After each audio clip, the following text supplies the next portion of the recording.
Good morning, students. Good morning. Are you fine? Breakfast കഴിച്ചു എല്ലാവരും? കഴിച്ചു. നമുക്കിനി പഠിക്കാം. നമ്മൾ സോഷ്യൽ സയൻസിൽ 2 ചാപ്റ്റർ പഠിച്ചു അല്ലേ? ഫസ്റ്റ് 2 ചാപ്റ്റർ നമ്മൾ കംപ്ലീറ്റ് ചെയ്തു. അത് നമ്മൾ ജിയോഗ്രഫിയിലെ ചാപ്റ്ററാണ് പഠിച്ചത്.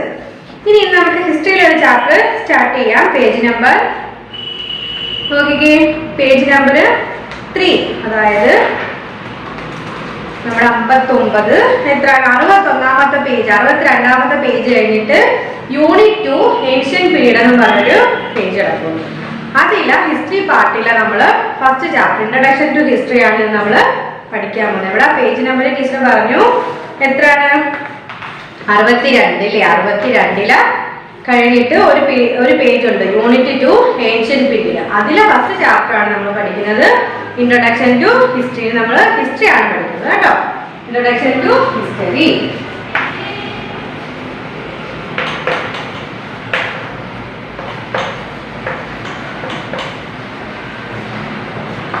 കഴിഞ്ഞ 2 ചാപ്റ്റർ നമ്മൾ ജോഗ്രഫിയിലതാണ് സ്റ്റഡി ചെയ്തത്. ഇന്ന് നമ്മൾ ഹിസ്റ്ററിയിലെ ഒരു ചാപ്റ്റർ പഠിക്കുകയാണ്, ഇൻട്രൊഡക്ഷൻ ടു ഹിസ്റ്ററി. എന്താണ് ഹിസ്റ്ററിയുടെ ഇൻട്രൊഡക്ഷനെ കുറിച്ച് പഠിക്കാം. നോക്കിക്കേ, വാട്ട് ഈസ് ഹിസ്റ്ററി? എന്താണ് ഹിസ്റ്ററി? അപ്പോൾ നമ്മൾ ഹിസ്റ്ററിയെ കുറിച്ച് പഠിക്കുന്നതിന് മുമ്പ് എന്താണ് ഹിസ്റ്ററി എന്ന് അറിയണം. എന്താണ് history? Just as your family album record past event in the family. അപ്പോൾ നമ്മൾ എന്താണ് നമ്മൾ ഹിസ്റ്ററി, നമ്മുടെ ഫാമിലിയിൽ മുമ്പ് നടന്ന കാര്യങ്ങളൊക്കെ അറിയാൻ നമ്മൾ എന്ത് ചെയ്യും? നമ്മളെ ഫാമിലി ആൽബം ഒക്കെ നോക്കിയിട്ടാണ് ഇല്ലേ നമ്മൾ അങ്ങനെയൊക്കെ കുറച്ച് കാര്യങ്ങൾ അറിയും. അപ്പൊ അതുപോലെ തന്നെ ഹിസ്റ്ററി എന്താണ്?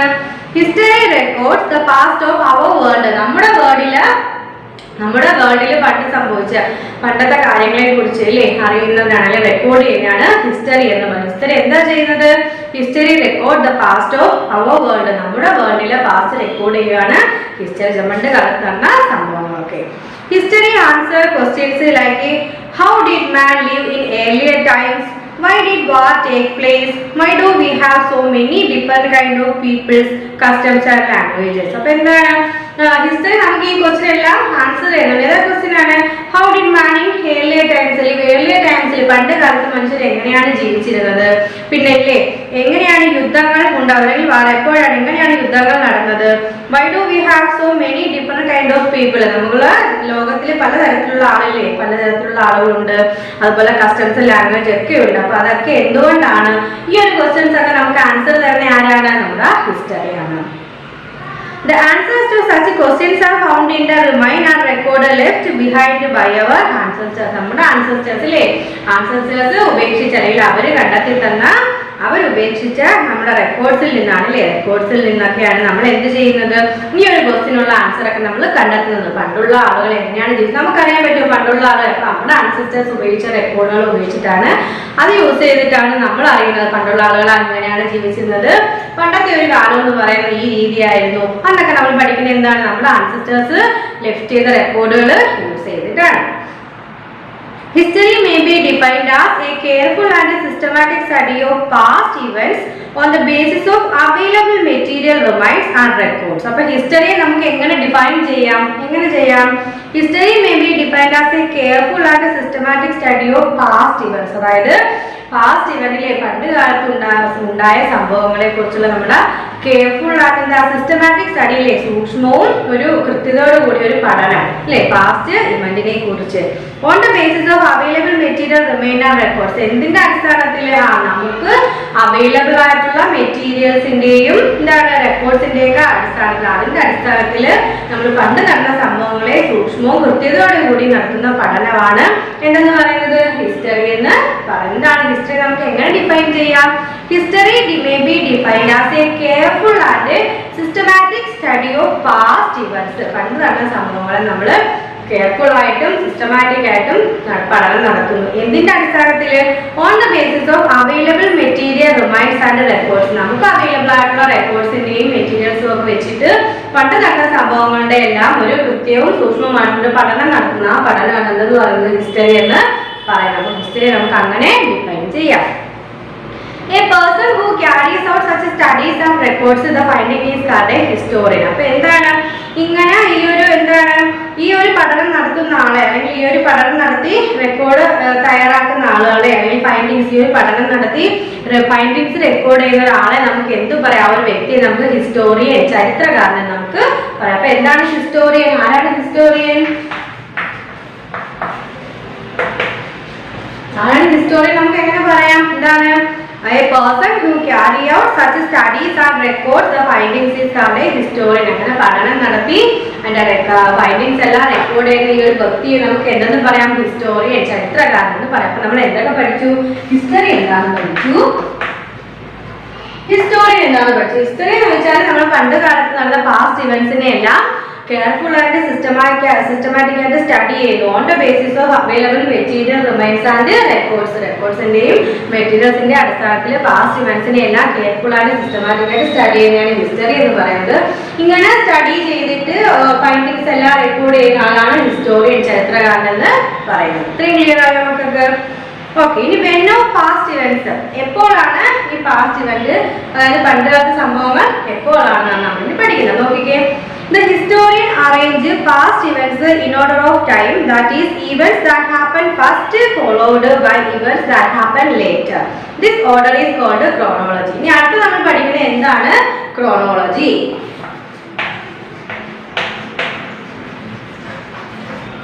എന്താണ് ക്രോണോളജി? നമ്മൾ പറഞ്ഞു ഹിസ്റ്റോറിയൻ എന്താ ചെയ്യുന്ന? പണ്ട് കാലത്തുള്ള സംഭവങ്ങളെ കുറിച്ച് പഠിച്ചിട്ട് അതിന്റെ ഫൈൻഡിങ്സ് റെക്കോർഡ് ചെയ്യുന്നു. അപ്പൊ അദ്ദേഹം എങ്ങനെയാ പഠിക്കുന്നത് വെച്ചാൽ ആ പാസ്റ്റ് ഇവന്റിനെ എല്ലാം ഒരു ടൈമിന്റെ അടിസ്ഥാനത്തിലാണ് അദ്ദേഹം അറേഞ്ച് ചെയ്യുന്നത്. അതായത് ആദ്യം നടന്ന കാര്യങ്ങൾ ആദ്യം, രണ്ടാമത് നടന്ന സംഭവം രണ്ടാമത്.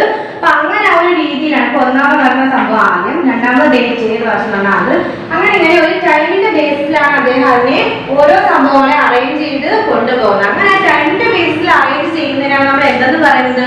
ക്രോണോളജി എന്ന് പറയുന്നത്. അപ്പൊ എന്താ chronology? A historian arranges past events in order of time. ഇല്ലേ, ടൈമിന്റെ ബേസിസിലാണ്, ടൈം വെച്ചിട്ടാണ് ഹിസ്റ്റോറിയൻ ഓരോ സംഭവങ്ങളെയും അറേഞ്ച് ചെയ്യുന്നത്. That is event that happen first. First നടന്ന സംഭവം ആദ്യം എഴുതുക. And followed by event that happen later. പിന്നീട് ആ സംഭവങ്ങൾ അടുത്തടുത്ത ഓരോ, പിന്നെ അതിനുശേഷം ഏത് സംഭവം അങ്ങനെ അതിനെ അറേഞ്ച് ചെയ്ത് വെക്കുന്നു ഓരോ ഇവന്റ്സിനെയും. This order is called chronology. ഈ ഓർഡറിനെയാണ് നമ്മൾ ക്രോണോളജി എന്ന് പറയുന്നത്. ടൈമിന്റെ ബേസിസിൽ ഓരോ ഇവന്റ്സിനെയും അറേഞ്ച് ചെയ്യുന്നു. അതിനെയാണ് നമ്മൾ എന്തെന്ന് പറയുന്നത്? ക്രോണോളജി എന്ന് പറയുന്നത്, അല്ലെങ്കിൽ കാലഗണന എന്ന് മലയാളത്തിൽ പറയാം. അപ്പൊ എന്താ ക്രോണോളജി എന്ന് മനസ്സിലായില്ലേ? അടുത്ത നോക്കേ. In history you will find dates with BC or AD. അപ്പൊ നമ്മുടെ ഹിസ്റ്ററിയിൽ ഡേറ്റ് ഒക്കെ എങ്ങനെയാണ് നമ്മൾ പറയുന്നത്? BC കേട്ടിട്ടുണ്ടോ? BC AD നമ്മൾ പറയാറുണ്ട് അല്ലേ? BC എത്രയാണ്? BC 155, AD 250. ഇങ്ങനെ നമ്മൾ ഓരോ വർഷങ്ങൾ ഇങ്ങനെ പറയാറുണ്ട്. അപ്പൊ ആ വർഷങ്ങളുടെ മുന്നേ നമ്മൾ BC അല്ലെങ്കിൽ AD എന്നൊക്കെ ആയിരിക്കും ചേർക്കുന്നത്. ഇനി അതെന്താണെന്ന് നമ്മൾ നോക്കിയേ. In history you will find date with BC or AD. അപ്പൊ നമ്മൾ ഹിസ്റ്ററിയിൽ ഓരോ വർഷത്തിന്റെ ഡേറ്റിന് നമ്മൾ AD അല്ലെങ്കിൽ BC എന്ന് ചേർക്കാറുണ്ട്. BC is an abbreviation of before Christ. അപ്പൊ BC ഉദ്ദേശിക്കുന്നത് ബിഫോർ ക്രൈസ്റ്റ് ആണ് അല്ലേ? ക്രൈസ്റ്റിന് മുമ്പ് നടന്ന വർഷങ്ങളാണ് നമ്മൾ BC ചേർത്തിട്ട് പറയാം. BC എന്ന് പറയുന്ന ഒരു ഷോർട്ട് ഫോം ആണ്. എന്തിന്റെ? ബിഫോർ ദ ക്രൈസ്റ്റിന്റെ ഷോർട്ട് ഫോം ആണ് BC എന്ന് പറയുന്നത്. അതുപോലെ AD എന്ന് പറഞ്ഞാൽ is an abbreviation of Anno Domini. അതായത് ഒരു ലാറ്റിൻ വേർഡ് ആണ്. ഈ Anno Domini എന്ന് പറഞ്ഞാൽ എന്താണ്? ഒരു ലാറ്റിൻ വേർഡ് ആണ്. Anno Domini എന്താണ്? ഒരു ലാറ്റിൻ വേർഡ് ആണ്. Since it is more naturally to say in the year of the Lord 180, 180, അതായത് ദൈവത്തിന്റെ ആ ഒരു in the year of load. അപ്പൊ ദൈവത്തിന്റെ ആ ഒരു വർഷം, അതാണ് അന്നോ ഡൊമിനി എന്ന് പറഞ്ഞാൽ ദൈവത്തിന്റെ ആ ഒരു വർഷം എന്നാണ് നമ്മൾ മീൻ ചെയ്തത്. Latin word. അപ്പൊ AD BC എന്ന് പറഞ്ഞാൽ BC എന്ന് പറഞ്ഞാൽ എന്താണ്? Short form of before the Christ. Before the ക്രൈസ്റ്റിന്റെ ഷോർട്ട് ഫോം ആണ് BC. AD എന്ന് പറഞ്ഞാൽ അന്നോ ഡൊമിനി, അതിന്റെ ഷോർട്ട് ഫോം ആണ് AD എന്ന് പറയുന്നത്. ഈ അന്നോ ഡൊമിനി എന്ന് പറഞ്ഞ ഒരു ലാറ്റിൻ വേർഡ് ആണ്. അതിന്റെ മീനിങ് എന്താണ്? In the year of load. എന്താണ്? ദൈവത്തിന്റെ ആ ഒരു വർഷത്തിൽ അല്ലെങ്കിൽ കർത്താവിന്റെ വർഷത്തിൽ എന്നൊക്കെ നമുക്ക് പറയാം. Since it is more natural to say in the year of Lord 180. AD is usually written before the number. അപ്പൊ AD നമ്മൾ എഴുതുന്നത് എന്താണ്? ഒരു വർഷത്തിന് മുമ്പായിട്ടാണ്. അപ്പൊ AD 180 വർഷം അല്ലേ? 180 ഈ ഒരു വർഷത്തിന് മുമ്പിലാണ് നമ്മൾ AD എഴുതിയേക്കുന്നത്. ഇല്ല, ശ്രദ്ധിച്ചോണം. Which means 180 years after the birth of Christ. അതായത് ഇത് ഉദ്ദേശിക്കുന്നത് എന്താണ്? ബർത്തിന്റെ അല്ലേ? ക്രൈസ്റ്റിന്റെ ബർത്തിന് ആഫ്റ്റർ, മുന്നേ അല്ലേ? ശേഷമുള്ള വർഷമാണ് ഇത് ഉദ്ദേശിക്കുന്നത്. AD എന്ന് വെച്ചാൽ എന്താണ്? AD നമ്മൾ ഒരു ഇയറിന്റെ ഫ്രണ്ടിലായിട്ടാണ് എഴുതുന്നത്. അതിന് കാരണം എന്താണ്? അത് ഉദ്ദേശിക്കുന്നത് എന്താണ്? ബർത്തിന്റെ ക്രൈസ്റ്റിന്റെ ബർത്തിന് ആഫ്റ്റർ ശേഷമുള്ള വർഷമാണ് ഈ ഉദ്ദേശിക്കുന്നത് 180 എന്ന് ഉദ്ദേശിക്കുന്നത്. നോക്കിക്കേ, when talking of recent times, we usually do not put AD before the year. For example, we write India become independent in 1947. Here it is clear that we mean AD 1947. അപ്പോൾ ഇപ്പോൾ നമ്മൾ റീസെന്റ് ഇയേഴ്സിൽ എല്ലാ വർഷത്തിനും മുന്നിലായിട്ട് ഇങ്ങനെ AD ചേർക്കാറില്ല. ഇപ്പോൾ നമ്മൾ പറയുന്നത് എന്താണ്? ആ വർഷം മാത്രം അങ്ങ് 1947 ഇന്ത്യ ഇൻഡിപെൻഡന്റ് ആയെന്ന് പറയുന്നത്. അപ്പോൾ അതിന് നമ്മൾ AD ചേർക്കാറുണ്ടോ? ഇല്ല. കാരണം എന്താണ്? നമുക്കറിയാം AD 1947 തന്നെയാണ് ഇത്. കാരണം ബിഫോർ ക്രൈസ്റ്റിന്റെ ബർത്തിന് ശേഷം നടന്ന വർഷങ്ങളാണ് ഇതല്ല. അപ്പൊ നമ്മൾ അതിന് മുമ്പ് AD ചേർത്തില്ലെങ്കിൽ നമുക്ക് എന്തറിയാം? AD ഉണ്ട്, ഇതിന് മുമ്പ് AD ഉണ്ടെന്ന് നമുക്ക് അറിയാം. ഓക്കെ, ഇത്രയും കാര്യങ്ങൾ ക്ലിയർ ആയല്ലോ. The dates for BC go backwards. അപ്പം BC ബിഫോർ ക്രൈസ്റ്റ് എന്ന് പറയുന്ന ആ ഒരു ഇതിന്റെ വർഷങ്ങൾ പിന്നോട്ടാണ് പോകുന്നത്. അപ്പൊ നമ്മൾ വർഷം കഴിഞ്ഞിട്ടാണ് BC പറയുന്നത്. 232 BC will come before 185 BC. അപ്പം BC നമ്മൾ പറയുകയാണെങ്കിൽ ആദ്യം 232 BC ആണ് വരുന്നത്. അതിനുശേഷം 180 BC. കണ്ടോ, ഇവിടെ നമ്മുടെ സംഖ്യ 180 ചെറുതാണ്, 232 വലുതാണ് എങ്കിലും നമ്മൾ BC പറയുമ്പോൾ എന്താണ്? ആദ്യം വരുന്നത് ഈ വലിയ സംഖ്യ, അതിനുശേഷം താപ്പോട് ഡേറ്റുകൾ പോകത്തോളം. BC ഇടുന്നത് എവിടെയാണ്? ഒരു വർഷത്തിന് ശേഷമാണ്, വർഷം വേണ്ടതിന് ശേഷമാണ് നമ്മൾ BC എന്ന വേർഡ് ഉപയോഗിക്കുന്നത്. AD പറയുമ്പോൾ ഒരു വർഷത്തിന് മുമ്പെയാണ് നമ്മൾ AD യൂസ് ചെയ്യുന്നത്.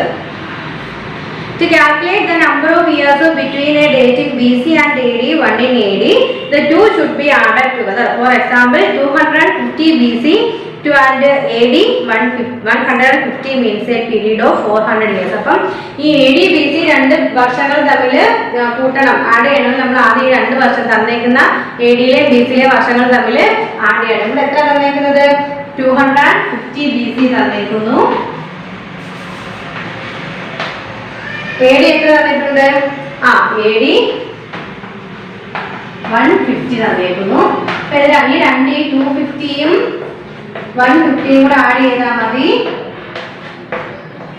400. അപ്പൊ ഇതിന്റെ രണ്ടിന്റെ ഇടയിലുള്ള വർഷങ്ങൾ തമ്മിൽ എത്ര ആയിരിക്കും? 250 BC AD 150 രണ്ടിന്റെ ഇടയിലുള്ള വർഷങ്ങൾ തമ്മിൽ എത്ര ആയിരിക്കും? 400 ഇയേഴ്സ് ആയിരിക്കും ഈ രണ്ട് ഇതിന് തമ്മിലുള്ള വർഷം എന്ന് പറയുന്നത്. For the convenience of study, the history of man has been divided chronologically into 3 periods. അപ്പൊ എന്താണ്? നമ്മുടെ പഠനത്തിന്റെ എളുപ്പത്തിനായിട്ട് വേണ്ടിയിട്ട് നമ്മൾ നമ്മുടെ മനുഷ്യന്റെ ചരിത്രത്തെ ഹിസ്റ്ററി ഓഫ് മാൻ നമ്മൾ ക്രോണോളജിക്കലി 3 ആയിട്ട് ക്ലാസിഫൈ ചെയ്തു.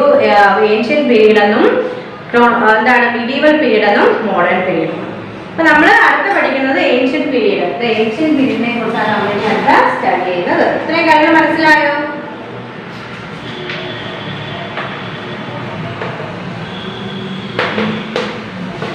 ഫസ്റ്റ് സ്റ്റഡി ചെയ്യുന്നത് ഏൻഷ്യൻ പീരീഡിനെ കുറിച്ചാണ്. നോക്കാം, ഏൻഷ്യൻ പീരീഡിൽ അതായത് in this book we shall study about India during the ancient period. അതായത് ഏൻഷ്യൻ പീരീഡിലുള്ള ഇന്ത്യയെ കുറിച്ചാണ് ഇതിൽ നമ്മൾ സ്റ്റഡി ചെയ്യുന്നത്.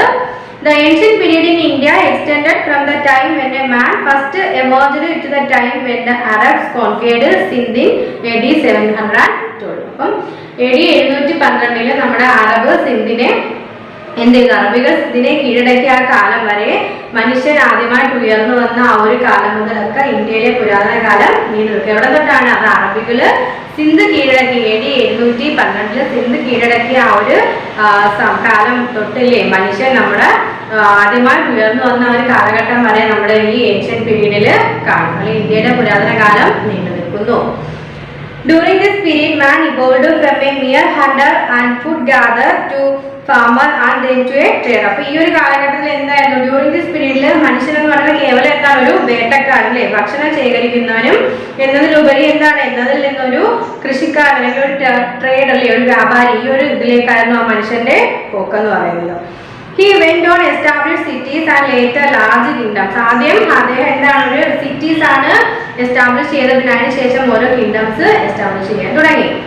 In the ancient period, India came into contact with many foreign countries and the Indian people were influenced by foreign customs, religious, literature and arts. അപ്പോൾ എന്താണ്?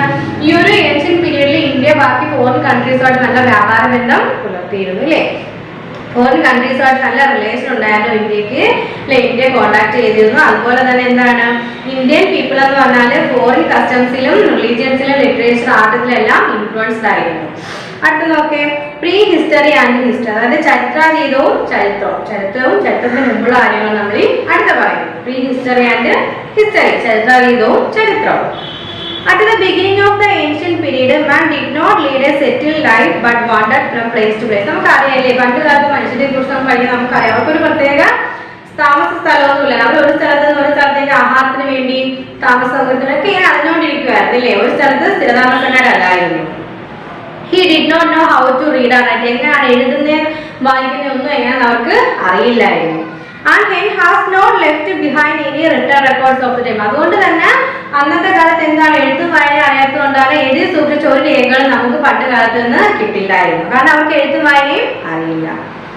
The period of man's existence for which we have no written record is called prehistory. അപ്പോൾ ചരിത്രാതീതം എന്ന് പറഞ്ഞാൽ എന്താണ്? Pre history എന്ന് വെച്ചാൽ എന്താണ്? അങ്ങനെ റിട്ടൺ റെക്കോർഡ്സ് ഒന്നും ആ പീരീഡിൽ നമുക്ക് കിട്ടിയിരുന്നില്ല. അതിനെയാണ് നമ്മൾ പ്രീ ഹിസ്റ്ററി എന്ന് പറയുന്നത്. Pre history, the period of man's existence for which we have no written record is called pre history. അപ്പൊ ചരിത്രാതീതം, ചരിത്രത്തിന് മുമ്പുള്ള കാലം. ചരിത്രം എന്ന് വെച്ചാൽ നമ്മൾ റെക്കോർഡുകൾ എഴുതി സൂക്ഷിക്കുന്നു. പക്ഷെ ചരിത്രാതീതം എന്ന് വെച്ചാൽ അങ്ങനെ റെക്കോർഡുകളൊന്നും എഴുതി സൂക്ഷിക്കാൻ പറ്റാത്ത ഒരു കാലമാണ് നമ്മൾ പ്രീ ഹിസ്റ്ററി എന്ന് പറയുന്നത്.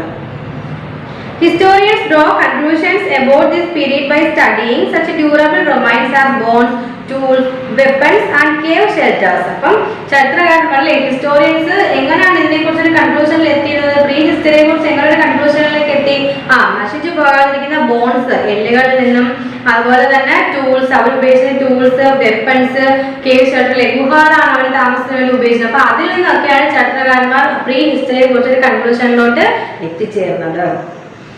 അടുത്ത നോക്കിക്കേ, sometimes by observing tribal people who have retained primitive lifestyles, historians confirm their conclusions about prehistoric man. അതായത് എന്താണ്? പ്രാകൃത ജീവിത ശൈലി നിലനിർത്തിയ ഗോത്രവർഗ്ഗക്കാരെ നിരീക്ഷിച്ചുകൊണ്ടാണ് ചരിത്രകാരന്മാര് എന്താണ് പ്രീ ഹിസ്റ്ററിയെ കുറിച്ചുള്ള കൺക്ലൂഷനിലോട്ട് എത്തിച്ചേർന്നത്. എങ്ങനെയാണ്? അതായത് പ്രാകൃത എന്താണ് ജീവിത ശൈലിയിൽ ഇപ്പോഴും നിലനിർത്തിക്കൊണ്ടുവന്ന ഗോത്രവർഗ്ഗക്കാരുണ്ട്. അപ്പൊ അവരെ നിരീക്ഷിച്ചുകൊണ്ടാണ് ചരിത്രകാരന്മാര് പ്രീ ഹിസ്റ്ററിയെ കുറിച്ചുള്ള കൺക്ലൂഷൻസ് നമുക്ക് തരുന്നത്. അടുത്ത നോക്കിക്കേ, that period of time for which we have written record is known as history. അപ്പൊ അങ്ങനെ നമ്മൾ എന്താണ് റിട്ടൺ റെക്കോർഡുകൾ എഴുതി സൂക്ഷിക്കാൻ തുടങ്ങി, അല്ലെങ്കിൽ എഴുതാൻ തുടങ്ങി. Period of time for which we have written record, written records എല്ലാം എഴുതി സൂക്ഷിക്കാൻ തുടങ്ങിയ ആ സമയത്ത് നമ്മൾ എന്തെന്ന് വിളിക്കുന്നു? നോൺ ആസ് ഹിസ്റ്ററി എന്ന് വിളിക്കുന്നത്. അപ്പം റിട്ടൺ റെക്കോർഡ്സ് ഒന്നും എഴുതാതിരുന്ന ആ ഒരു കാലഘട്ടത്തെ, അങ്ങനെ റെക്കോർഡ്സ് ഒന്നും എഴുതി സൂക്ഷിക്കാതിരുന്ന ആ ഒരു കാലഘട്ടത്തെ നമ്മൾ പ്രീ ഹിസ്റ്ററി, ചരിത്രാതീതം എന്ന് വിളിച്ചു.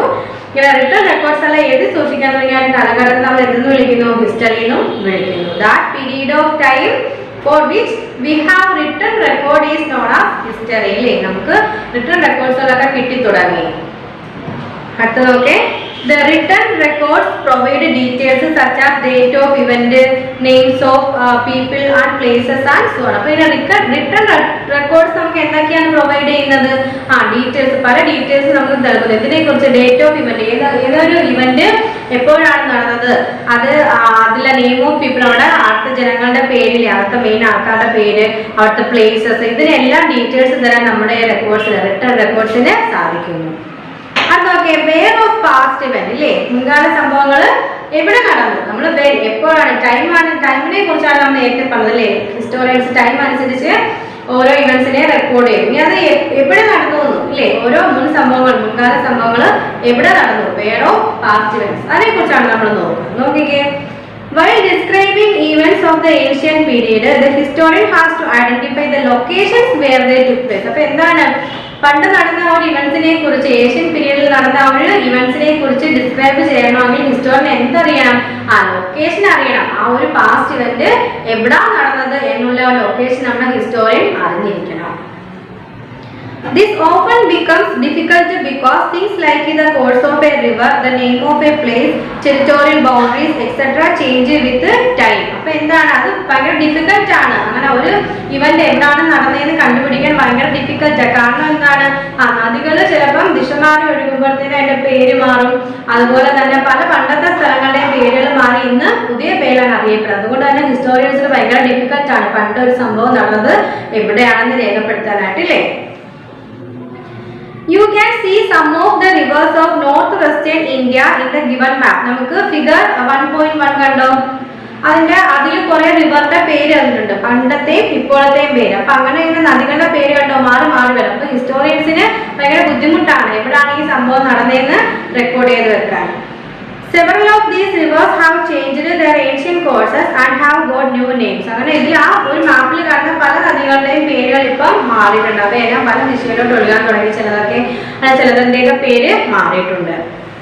The river Saraswati has dried up. Saraswati എന്ന് പറയുന്ന നദി ഇന്ന് എന്താണ്, വറ്റിപ്പോയി. അപ്പൊ ഇനി നമുക്ക് പറയാൻ പറ്റുമോ സരസ്വതി നദിയുടെ തീരത്താണ് ആ ഒരു സംഭവം ഉണ്ടായത്? നമുക്ക് പറയാൻ പറ്റത്തില്ല, കാരണം സരസ്വതി നദിയിൽ നിന്ന് വറ്റിപ്പോയി. അപ്പൊ അവിടെ ഒരു നദി ഉണ്ടെന്ന് നമുക്ക് അറിയില്ല. അപ്പൊ അവിടെയാണ് ആ സംഭവം നടന്നതെന്ന് പറഞ്ഞാൽ അത് കാര്യമാക്കാൻ പറ്റുമോ? ഇല്ല.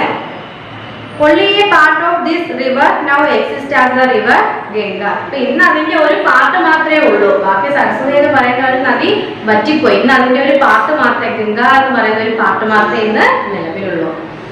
The ancient India's idea about India's location was quite different from us. അപ്പൊ പണ്ടത്തെ ഇന്ത്യാസ് എന്ന് പറയുന്ന ഒരു ഐഡിയ നമ്മുടെ ഇന്നത്തെ ഐഡിയയിൽ നിന്ന് ഭയങ്കര, ഇന്ത്യൻസിന്റെ പണ്ടത്തെ ഇന്ത്യ എന്ന് പറയുന്ന ഐഡിയ വളരെ വ്യത്യാസമായിരുന്നു നമ്മളിൽ നിന്ന്. Okay, they believed that the earth was flat with a golden mountain called Meru at the center. അതായത് പണ്ടത്തെ ആൾക്കാർ പറയുന്നത്, പണ്ടത്തെ ഇന്ത്യൻസ് എന്താ വിശ്വസിച്ചിരുന്നത്? അവർ പറയുന്നത് ഇന്ത്യ എന്ന് പറയുന്നത് ഫ്ലാറ്റ് ആയിട്ടാണ് കിടക്കുന്നത്, ഒരു ഗോൾഡൻ മൗണ്ടൻ ഉണ്ട്, മേരു ആണ് അല്ലെ, മേരു ആണ് അവിടെ മെയിൻ എന്ന്. സെന്റർ എന്ന് പറഞ്ഞാൽ എന്താണ്? മേരു എന്ന് പറയുന്ന പർവ്വതമാണ്. Meru was surrounded by a vast ocean which had several island countries including Jambudweep. അപ്പൊ എന്താണ് അവർ പറയുന്നത്? ഇന്ത്യ ഫ്ലാറ്റ് ആയിട്ട് കിടക്കുന്ന, എർത്ത് എന്ന് പറഞ്ഞാൽ ഫ്ലാറ്റ് ആയിട്ട് കിടക്കുവാണ്. അവിടെ മെയിൻ ആയിട്ട് ഒരു ഗോൾഡൻ മൗണ്ടൈൻ ഉണ്ട്, അതിന്റെ പേര് മേരു. അവിടെ പൊട്ടുന്ന പേരെന്താ? മേരു. മേരുവിനെ ചുറ്റി ധാരാളം എന്താണ്, സമുദ്രമാണുള്ളത് അല്ലെ. മേരുവിനെ ചുറ്റി സമുദ്രമുണ്ട്. പിന്നെ എന്ത് പറയുന്നത്, അതിൻ്റെ അകത്ത് എന്താണ് കുറെ ഐലൻഡും കോണ്ടിനെന്റ്സും ഒക്കെ അവിടെ കാണാൻ പറ്റുന്നത്. ഏത് ദ്വീപ്? ജാംബുദ്വീപ് എന്ന് പറയുന്ന ഒരു ദ്വീപും അവിടെ ഉണ്ട് അല്ലേ. India which was then known as Bharatvarsha was supposedly situated in Jambudweep. അപ്പൊ ഇന്ത്യ എന്ന് പറയുന്നത്, India which was then known as Bharatvarsha. ഭാരത്വർഷ എന്ന് പറയുന്ന ഒരു ഭാരതവർഷ എന്ന് പറഞ്ഞ പേരിൽ ഇന്ത്യ അറിയപ്പെടുന്നുണ്ട്. was supposedly situated ആ ജാംബുദ്വീപിലാണ് അത് സിറ്റുവേറ്റ് ചെയ്യുന്നതെന്ന് അവർ പറയുന്നു. It was named after a king named ഭാരത. ഭാരത എന്ന് പറയുന്ന ഒരു നെയിമിന്റെ പേരിൽ നിന്ന് വന്നതാണ് ഈ ഭാരതവർഷ എന്ന് പറയുന്നത്. And the tribe consisting of his descendants also known as Bharata.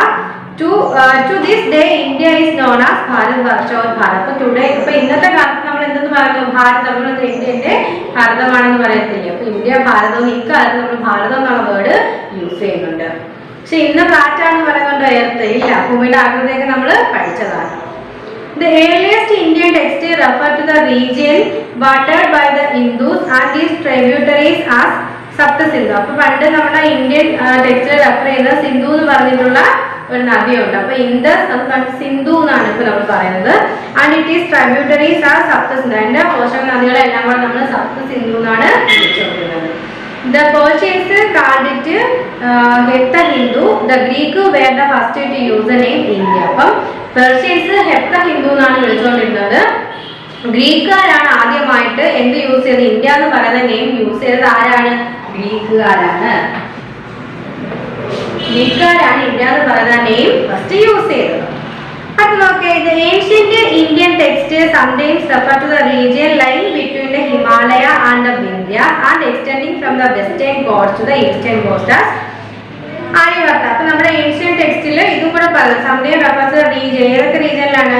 Line between ഹിമാലയവും വിന്ധ്യാസ് ലൈൻ ചെയ്ത് കിടക്കുന്ന ആ ഒരു റീജിയനെ പറയുന്നുണ്ട്. അതുപോലെ തന്നെ അത് extending from the western coast eastern coast as Aryavarta. അപ്പൊ നമ്മുടെ ആയുർവർത്ത എന്ന് പറയും. ഇവിടെയാണ് വെസ്റ്റേൺ കോസ്റ്റും ഈസ്റ്റേൺ കോസ്റ്റും കൂടെ ആ ഒരു എന്താണ് ആ ഒരു എക്സ്റ്റെൻഡ് ചെയ്യുന്ന സ്ഥലം, ആ ഒരു ആയുർവർത്തായി നമ്മുടെ പണ്ടത്തെ ഏൻഷ്യൻ ടെക്സ്റ്റുകളിൽ റെഫർ ചെയ്യുന്നുണ്ട്. അതിനെ കുറിച്ചും ഏൻഷ്യൻ ടെക്സ്റ്റുകളിൽ പറയുന്നുണ്ട്. അടുത്ത നമ്മൾ നോക്കുന്നത് സോഴ്സ് മെറ്റീരിയൽ. എന്താണ് source material?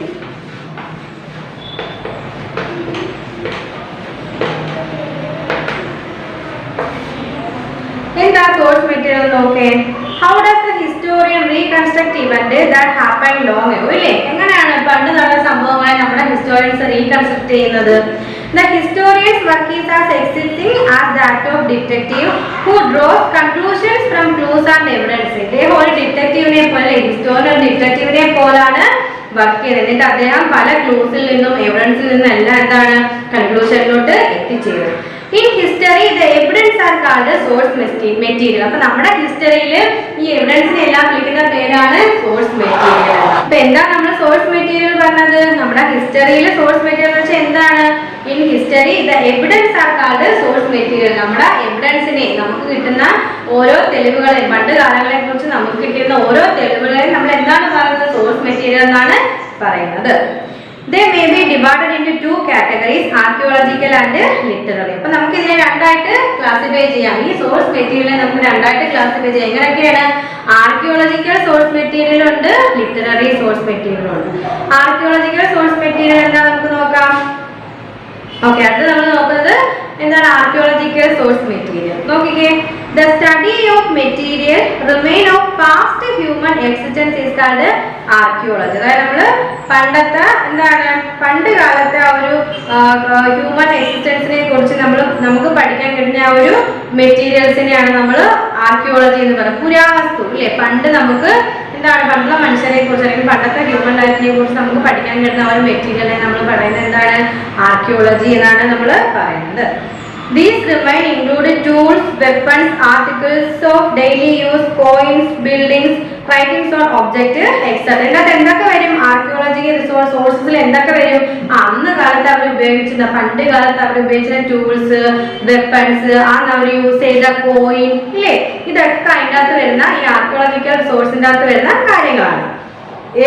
These are called archaeological source material. അപ്പോൾ ഇതിനെയാണ് നമ്മൾ ആർക്കിയോളജിക്കൽ സോഴ്സ് മെറ്റീരിയൽ എന്ന് പറയുന്നത്. ഈ കോയിൻസിനെയും പണ്ട് കാലത്ത് അവർ ഉപയോഗിച്ച ടൂൾസിനെയും വെപ്പൺസ്, കോയിൻസ്, എന്താണ്, ആർട്ടിക്കിൾസ് ഓഫ് ഡെയിലി യൂസ്, ഇതെല്ലാം കൂടെ നമ്മൾ വിളിക്കുന്ന പേരാണ് ആർക്കിയോളജിക്കൽ സോഴ്സ് മെറ്റീരിയൽ എന്ന് പറയുന്നത്. മക്കൾക്ക് അടുത്ത് നോക്കിക്കേ, A person who study such remain is called an archaeologist. അപ്പൊ ഇതിനെ കുറിച്ച് സ്റ്റഡി ചെയ്യുന്ന ആളെയാണ് നമ്മൾ ആർക്കിയോളജിസ്റ്റ് ഇല്ലേ, പുരാവസ്തു ഗവേഷകർ നമ്മൾ പറയുന്നത്. എന്താണ്? ഇതിനെ കുറിച്ച് സ്റ്റഡി ചെയ്യുന്ന ആൾക്കാരെയാണ് നമ്മൾ ആർക്കിയോളജിസ്റ്റ് എന്ന് പറയുന്നത്. Materials remain open live buried in the ground and archaeologist have to examine them or dig them or. നമുക്കറിയാം, നമ്മൾ പത്രത്തിലൊക്കെ ചിലപ്പോൾ വായിക്കാറുണ്ട്, ഒരു സ്ഥലത്ത് കിണർ ഒഴിക്കാൻ കുറിച്ചപ്പോഴത്തേനും എന്താണ്, അത് പണ്ട് കാലത്ത് ഉപയോഗിച്ചിരുന്ന കുറെ കല്ലുകളൊക്കെ കണ്ടിട്ടുണ്ട്. പണ്ട് കാലത്തെ ചരിത്രങ്ങൾ രേഖപ്പെടുത്തുന്ന കല്ലുകൾ, അങ്ങനെ ഓരോ സ്ഥലം ചിലപ്പോൾ ഓരോ പണ്ട് ചില സ്ഥലങ്ങളിലൊക്കെ ഇങ്ങനെ നമ്മൾ കുഴിയൊക്കെ എടുക്കുമ്പോഴത്തേനും പല പുരാവസ്തുക്കൾ നമുക്ക് കിട്ടാറുണ്ട്. അപ്പൊ ഈ ഹിസ്റ്റോറിയൻസ് ചരിത്രകാരന്മാർ എന്താണ് ചെയ്യുന്നത്, അല്ലെങ്കിൽ ആർക്കിയോളജിസ്റ്റ് എന്താണ് ചെയ്യുന്നത്? ചരിത്രകാരനല്ല, ആർക്കിയോളജിസ്റ്റ് എന്താണ് ചെയ്യുന്നത്?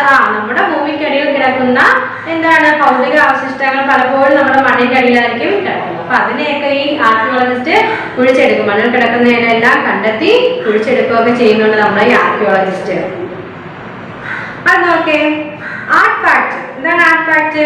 Articles such as tools, weapons, pottery, small sculptures, toys, coins, jewelry, etc.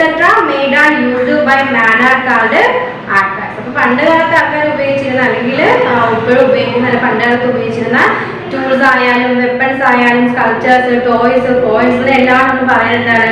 Artefacts എന്നാണ്. കാരണം എന്താ, ഇതെല്ലാം നമ്മൾ വിളിക്കുന്നത് എന്താണ്? ആർട്ടിഫാക്ട്സ് എന്നാണ്. അതായത് by studying the remains of artifacts, historian can tell us about the skills man had mastered and about man's lifetime. അപ്പോൾ ഈ ഒരു ആർട്ടിഫാക്ട്സ് ഉപയോഗിച്ച് ഹിസ്റ്റോറിയൻസ് എന്താണ് പറയുന്നത്? അതിൽ നിന്ന് എന്താണ് നമ്മൾ ഹിസ്റ്റോറിയൻസ് പറയുന്നത്? പണ്ടത്തെ ആൾക്കാരുടെ കഴിവ്, ഏത് മേഖലയിലായിരുന്നോ അവരുടെ കഴിവ്, അതുപോലെ തന്നെ അന്നുള്ള മനുഷ്യരുടെ ജീവിത രീതി, ഇതൊക്കെയാണ് ഈ ആർട്ടിഫാക്ട്സ് ഉപയോഗിച്ച് നമ്മുടെ ഹിസ്റ്റോറിയൻസ് കണ്ടെത്തുന്നത്. അപ്പൊ എന്താ artefacts? Articles such as tools, weapons, pottery, small sculptures, toys, coins, jewellery, etcetera made and used by man are called artefacts. മനുഷ്യർ ഉപയോഗിച്ചിരുന്ന ഇതിനെല്ലാം നമ്മൾ എന്ത് പറയുന്നു? ആർട്ടിഫാക്ട്സ് എന്ന് പറയുന്നു. ഈ ആർട്ടിഫാക്ട്സ് സ്റ്റഡി ചെയ്തിട്ട് നമ്മുടെ ഹിസ്റ്റോറിയൻസ് എന്താ കൺക്ലൂഷൻ എത്തുന്ന? പണ്ട് കാലത്തെ ആൾക്കാർക്ക് എന്തിലായിരുന്നു കഴിവുള്ളത്, അതുപോലെ തന്നെ അവരുടെ ജീവിത രീതി എന്താണ്, അതൊക്കെയാണ് അവര് കണ്ടെത്തുന്നത്. അടുത്ത നോക്കിക്കേ, among artifacts coins are of special interest to the historian. അപ്പൊ ഈ ആർട്ടിഫാക്ട്സിൽ തന്നെ കോയിൻസ് എന്ന് പറയുന്നത് നമ്മുടെ ഹിസ്റ്റോറിയൻസിന് വളരെ ഇൻട്രസ്റ്റ് ആയിട്ടുള്ള ഒരു കാര്യമാണ്. പണ്ടത്തെ കാലത്തുള്ള കോയിൻസ് പഠിക്കുക എന്നുള്ളത്. In ancient India, coins were made of a variety of materials such as lead, copper, bronze, silver and gold. അപ്പൊ പണ്ട് കാലത്ത് നാണയങ്ങൾ ഉണ്ടാക്കിയിരുന്നത് സിൽവർ, ഗോൾഡ്, കോപ്പർ, ബ്രോൺസ് ഇതൊക്കെ കൊണ്ടായിരുന്നു പണ്ട് കാലത്തെ coins നിർമ്മിച്ചിരുന്നത്. By studying a coin, scholars can gather information about the ruler who issued it, the period of his reign, and about some of the social and economic conditions of his time. അപ്പം പണ്ട് കാലത്ത് ആ coin പഠിക്കുമ്പോൾ നമുക്ക് എന്താണ് കിട്ടുന്നത്, എന്താണ് അറിയാൻ പറ്റുന്നത്, ഈ കോയിൻ ഏത് ആരാണ്, ഏത് സ്കോളേഴ്സ് ക്യാൻ ഗെറ്റ് ഇൻഫർമേഷൻ, ഏത് റൂളറാണ് ഈ കോയിൻ ഇഷ്യൂ ചെയ്തത്, അന്നത്തെ ആ സമയത്ത് എക്കണോമിക് ആൻഡ് എന്താണ് ഫിനാൻഷ്യൽ സിറ്റുവേഷൻ എന്തായിരുന്നു, അല്ലെങ്കിൽ എക്കണോമിക് കണ്ടീഷൻ എന്തായിരുന്നു, സോഷ്യൽ കണ്ടീഷൻ എന്തായിരുന്നു, ഏത് റൂളറാണ് ആ കോയിൻ ഇഷ്യൂ ചെയ്തത്, അത് ഏത് ടൈം പീരീഡ് ആണെന്നൊക്കെ നമുക്ക് ആ ഒരു കോയിൻ സ്റ്റഡി ചെയ്യുമ്പോൾ മനസ്സിലാക്കാൻ പറ്റും. നോക്കിക്കേ, Indian coins found in foreign lands and foreign coins found in India indicate that there was trade between India and other countries. അപ്പോൾ ഇന്ത്യയിലെ കോയിൻസ് വേറെ കൺട്രീസിൽ കാണാറുണ്ട്, അതുപോലെ വേറെ കൺട്രീസിന്റെ കോയിൻസ് നമ്മുടെ ഇന്ത്യയിൽ കണ്ടാൽ നമുക്ക് എന്ത് മനസ്സിലാക്കാം, ആ ഇന്ത്യയും മറ്റുള്ള ഫോറിൻ കൺട്രീസുമായിട്ട് എന്ത് ചെയ്തു, ട്രേഡ് നടത്തിയിരുന്നു എന്ന് നമുക്ക് മനസ്സിലാക്കാൻ സാധിക്കും. അടുത്ത നോക്കിയേ, അടുത്ത പോയിന്റ് നോക്കിയേ, ഇൻസ്ക്രിപ്ഷൻസ്. എന്താണ് inscriptions? Writings engraved on rocks, pillars, metal plates, clay tablets, walls of temples, houses and tombs and so on are called inscriptions. അപ്പോൾ എന്താണ് ഇൻസ്ക്രിപ്ഷൻസ് എന്ന് വെച്ചാൽ അല്ലേ, എന്താണ് നമ്മുടെ റൈറ്റിംഗ്സ് ഒക്കെ നമ്മൾ എഴുതുന്ന ചിലപ്പോൾ ഗുഹ അല്ലേ, ഗുഹയുടെ ഒക്കെ അകത്തൊക്കെ നമ്മളിങ്ങനെ പണ്ടത്തെ ആൾക്കാർ എഴുതി വെക്കാറുണ്ടായിരുന്നു അല്ലേ, ഗുഹയുടെ സൈഡിലൊക്കെ ഇങ്ങനെ എഴുതി വെക്കാറുണ്ട്, കല്ലുകൊണ്ടൊക്കെ എഴുതാറുണ്ട്. അവർ ക്ലേ ടേബിൾസ് ഉണ്ടായിരുന്നു അല്ലേ, ക്ലേ ടാബ്ലറ്റ്സ് ഉണ്ടായിരുന്നു, അതുപോലെ മെറ്റൽ പ്ലേറ്റ്സ്, ടെമ്പിൾസ് അല്ലേ, വാൾസ് ഓഫ് ടെമ്പിൾസ്, ടെമ്പിൾസിന്റെ വാൾസിൽ, പിന്നെ ഹൗസ്, പണ്ടത്തെ ബിൽഡിങ്സ്, ശവകുടീരങ്ങൾ അല്ലേ, ഇതിൻ്റെ അകത്തൊക്കെ എന്താണ് ഓരോ എഴുതി ഇങ്ങനെ വെച്ചിട്ടുണ്ടായിരുന്നു.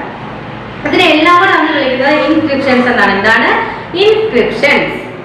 Inscriptions provide a lot of information like the name of kings, date of important event, extent of kingdoms and information about the languages in use and the literary skill of the time. So inscriptions നമുക്ക് എന്താണ് തരുന്നത്, അന്നത്തെ ഏത് ഇല്ലേ, അന്നത്തെ സമയത്ത് ആ ഒരു ലാംഗ്വേജ് ഏതാണ്, അല്ലെങ്കിൽ അവിടുത്തെ ആ കിങ്ങിന്റെ നെയിം എന്താണ്, ഇപ്പൊ അവിടുത്തെ കിങ്ഡം, ആ ഒരു കിങ്ഡം ഏതാണ്, അവിടെ നടന്ന ഇമ്പോർട്ടൻറ്റ് ഇവന്റ്സിന്റെ എല്ലാം ഡേറ്റ്, അതുപോലെ തന്നെ അവിടുത്തെ ലാംഗ്വേജസിനെ കുറിച്ചുള്ള ഇൻഫർമേഷൻ, അവിടുത്തെ ആളുകളുടെ ലിറ്റററി സ്കില്ല്, ഇതൊക്കെയാണ് നമുക്ക് ഇൻസ്ക്രിപ്ഷൻസിൽ നിന്ന് കണ്ടെത്താവുന്നത്. അതായത് ആലേഖങ്ങൾ, നമ്മൾ ചില ആളുകൾ നമ്മൾ പറയത്തില്ലേ, ഗുഹകളിലും അമ്പലത്തിന്റെ സൈഡിലൊക്കെ കുത്തുവാളൊക്കെ ചെയ്ത് വെച്ചേക്കും ഇല്ലേ, കുറെ കാര്യങ്ങളൊക്കെ എഴുതി, നമുക്ക് അറിയത്തില്ല ലിപികൾ, അങ്ങനെ എന്തെങ്കിലുമൊക്കെ എഴുതിയൊക്കെ വെച്ചേക്കും. അപ്പൊ ആ ഒരു ഇതാണ് ഇൻസ്ക്രിപ്ഷൻസ് എന്ന് പറയുന്നത്. അതിൽ നമുക്ക് കുറെ കാര്യങ്ങൾ, പണ്ടത്തെ കാലത്തെ കുറിച്ചുള്ള കുറെ കാര്യങ്ങൾ നമുക്ക് ലഭിക്കാറുണ്ട്.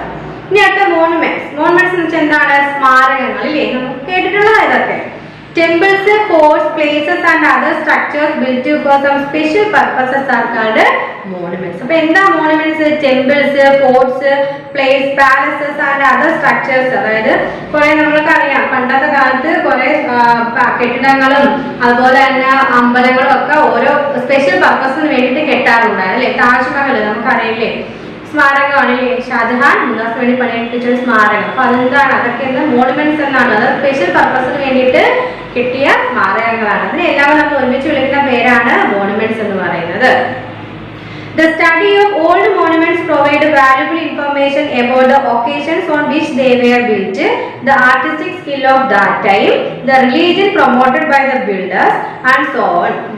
അപ്പോൾ എന്താണ് അതിൽ നമുക്ക് കിട്ടുന്നത്, എന്താണ് മോണുമെന്റ്സിൽ നമുക്ക് കിട്ടുന്നത് ഇത് തന്നെയാണ്. അപ്പൊ ഏത് പർപ്പസിന് വേണ്ടിയിട്ട് അല്ലെങ്കിൽ ഏത് ഒക്കേഷന് വേണ്ടിയിട്ടാണ് ആ ഒരു സ്മാരകം നിർമ്മിച്ചത്, അതുപോലെ തന്നെ അവർ ആർട്ടിസ്റ്റിക് സ്കില്ല്, ആ സമയത്തുള്ള ഒരു ആർട്ടിസ്റ്റിക് സ്കില്ല്, പിന്നെന്താണ് ഏത് ടൈമിലാണ്, ഏത് റിലീജിയൻ പ്രൊമോട്ട് ചെയ്യുമായിരുന്നു എന്നൊക്കെയുള്ള നമുക്ക് ആ ഒരു മോണുമെന്റ്സിൽ നിന്നും മനസ്സിലാക്കാൻ സാധിക്കും. പിന്നെന്താണ് the Sanchi stupa, the Ashokan pillars, the university at Nalanda and the shore temple at Mamallapuram are some examples of Indian monuments built during the ancient period. അതായത് നമുക്ക് മോണുമെന്റ്സിന് വേണ്ടി ഡ്യൂറിംഗ് ഏഷ്യൻ പീരീഡിലെ മോണുമെന്റ്സിന് ഉദാഹരണങ്ങൾ നമുക്ക് എന്തൊക്കെ പറയാം, സ്മാരകങ്ങൾക്ക് സാഞ്ചി സ്തൂപ പറയാം, അശോകൻ പില്ലേഴ്സ്, മാമല്ലപുരത്ത് എന്താണ് show temple, university of Nalanda, ഇതെല്ലാം ഏൻഷ്യൻ പീരീഡിലെ മോണുമെന്റ്സിന് സ്മാരകങ്ങൾക്ക് ഉദാഹരണങ്ങളാണ്. നമ്മളിപ്പോ എന്താ നോക്കുന്നത്? നമ്മൾ സോഴ്സ് മെറ്റീരിയൽ, പണ്ടത്തെ ഏൻഷ്യൻ പീരീഡിനെ കുറിച്ച് അറിയാൻ നമുക്ക് കുറെ സോഴ്സ് മെറ്റീരിയൽ ഉറവിടങ്ങളുണ്ട്. അത് ഏതൊക്കെയാണെന്നാണ് നമ്മൾ നോക്കുന്നത്. ആ സോഴ്സ് മെറ്റീരിയൽ നമ്മൾ രണ്ടായിട്ട് ക്ലാസിഫൈ ചെയ്തു. ആർക്കിയോളജിക്കൽ സോഴ്സ് മെറ്റീരിയൽ എന്നും ലിറ്റററി സോഴ്സ് മെറ്റീരിയൽ. അപ്പൊ ആർക്കിയോളജിക്കൽ സോഴ്സ് മെറ്റീരിയൽ എന്താണെന്ന് നമ്മൾ പഠിച്ചു. അതിൽ വരുന്ന കാര്യങ്ങളാണ് ആർട്ടിഫാക്ട്, ഇൻസ്ക്രിപ്ഷൻസ്, മോണുമെന്റ്സ് ഇല്ലേ. ഇത് മൂന്ന് കാര്യങ്ങളിൽ നിന്നാണ് നമുക്ക് ആർക്കിയോളജിക്കൽ ആയിട്ടുള്ള സോഴ്സ് മെറ്റീരിയൽ ലഭിക്കുന്നത്. അടുത്ത നമ്മൾ ക്ലാസിഫൈ ചെയ്തപ്പോൾ ഏതാണ് പറഞ്ഞത്? ലിറ്റററി സോഴ്സ് മെറ്റീരിയൽ ഇല്ലേ. ലിറ്റററി സോഴ്സ് മെറ്റീരിയൽ എന്താന്ന് നോക്കേ. All written records of the past are literary source ഇല്ലേ. എല്ലാ എഴുതപ്പെട്ട റെക്കോർഡുകളെയും നമ്മൾ എന്തെന്ന് പറയുന്നത്? ലിറ്റററി സോഴ്സ് മെറ്റീരിയൽ എന്ന് വിളിക്കാറുണ്ട്. Many of the available literary sources on ancient India are manuscripts, handwritten documents. അതായത് manuscripts ആണല്ലേ, manuscripts ആണ്, അതായത് എഴുതി വെച്ചിട്ടുള്ള handwritten എന്താണ് handwritten documents, നമ്മൾ എഴുതപ്പെട്ട രേഖകളാണ് പണ്ടത്തെ അവൈലബിൾ ആയിട്ടുള്ള ലിറ്റററി സോഴ്സ് എന്ന് പറയുന്നത്. In ancient India, before paper came into use, manuscripts were written on materials such as Bhojpatra and palm leaves. Inscription to are literary sources. അപ്പോൾ എന്താണ്? ഇപ്പോൾ നമ്മൾ പേപ്പർ കണ്ടുപിടിക്കുന്നതിന് മുമ്പ് പണ്ടുള്ള ആൾക്കാർ എഴുതിയിരുന്നത് ഈ മരത്തിൻ്റെയൊക്കെ പുറത്തറയിൽ എഴുതും. അതുപോലെ തന്നെ പാം ലീവ്സിലെ ഈന്തപ്പനകളുടെ ഇലയിലൊക്കെ ഇങ്ങനെ എഴുതി വെക്കാറുണ്ടായിരുന്നു പേപ്പർ വരുന്നതിന് മുമ്പ്. In order to read and understand the written records, the historian has to learn the languages and scripts using such records. അപ്പോൾ നമുക്ക് ഈ എഴുതപ്പെട്ട രേഖകളെല്ലാം, പണ്ടത്തെ കാലത്ത് എഴുതി വെച്ച രേഖകളെല്ലാം പഠിക്കണമെങ്കിൽ അന്നത്തെ സമയത്ത് അവർ ഉപയോഗിക്കുന്ന ലാംഗ്വേജസും ലിപികളും എല്ലാം ആര് പഠിക്കേണ്ടതുണ്ട്? നമ്മളെ ഹിസ്റ്റോറിയൻസ് പഠിക്കേണ്ടതുണ്ട്. അങ്ങനെ പഠിച്ചാലല്ലേ പണ്ട് ഉപയോഗിച്ചിരുന്ന ആ ഒരു ലിപി നമുക്ക് വായിച്ചെടുക്കാൻ പറ്റത്തുള്ളൂ, ഹിസ്റ്റോറിയൻസിന് വായിച്ച് മനസ്സിലാക്കാൻ പറ്റത്തുള്ളൂ.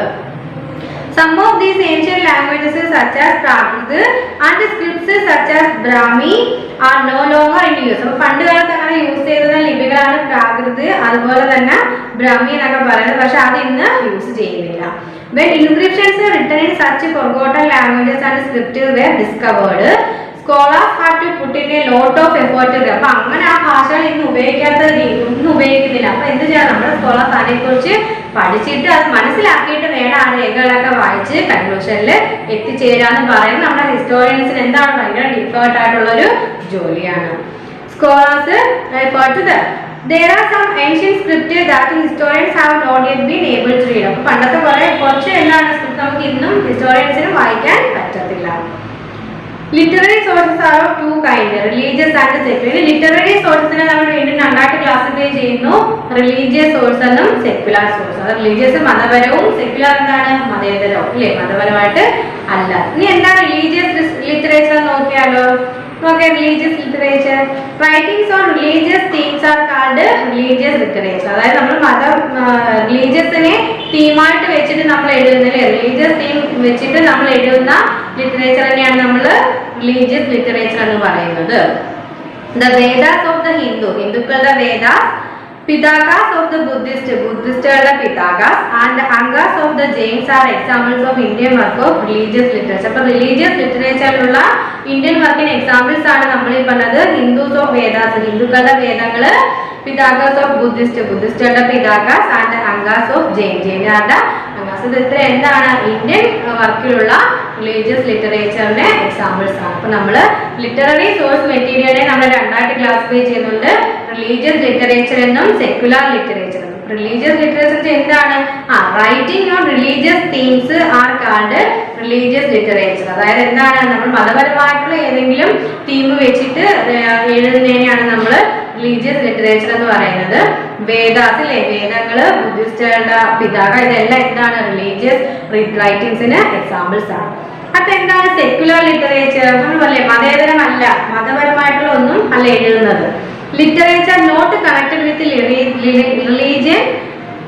അടുത്ത secular literature. Okay, literature not connected with religion is called secular literature. അതായത് റിലീജിയനുമായിട്ട് ഒരു ബന്ധവും ഇല്ല, അങ്ങനെയുള്ള ലിറ്ററേച്ചറിനെയാണ് നമ്മൾ റിലീജിയസ് ലിറ്ററേച്ചർ എന്ന് പറയുന്നത്. സെക്യുലർ ലിറ്ററേച്ചർ എന്ന് പറയുന്നത് എന്താണ്? റിലീജിയനുമായിട്ട് യാതൊരു ബന്ധവും കാണത്തില്ല ആ ഒരു ലിറ്ററേച്ചറിന്.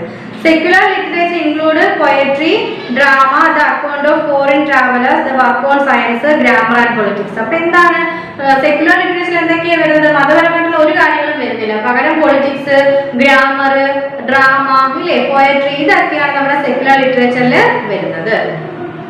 Some examples of secular literature are Kaudilya's Arthashastra on the theory of administration and Kalidas famous play Abhignana Shakuntalam. അങ്ങനെ സെക്യുലർ ലിറ്ററേച്ചറിന്റെ എക്സാമ്പിൾ പറയാൻ നമ്മൾ എന്ത് എഴുതും? കൗഡില്യന്റെ അർത്ഥശാസ്ത്രം പറയാം അല്ലെ. അർത്ഥശാസ്ത്രത്തിൽ എന്താണ് പറയുന്നത്? അഡ്മിനിസ്ട്രേഷൻ ആണ് പറയുന്നത്. തിയറി ഓഫ് അഡ്മിനിസ്ട്രേഷനെ കുറിച്ചാണ് പറയുന്നത്. അഡ്മിനിസ്ട്രേഷൻ എന്ന് പറഞ്ഞാൽ ഏതെങ്കിലും മതപരവുമായിട്ട് ബന്ധമുള്ളതാണോ? അല്ല.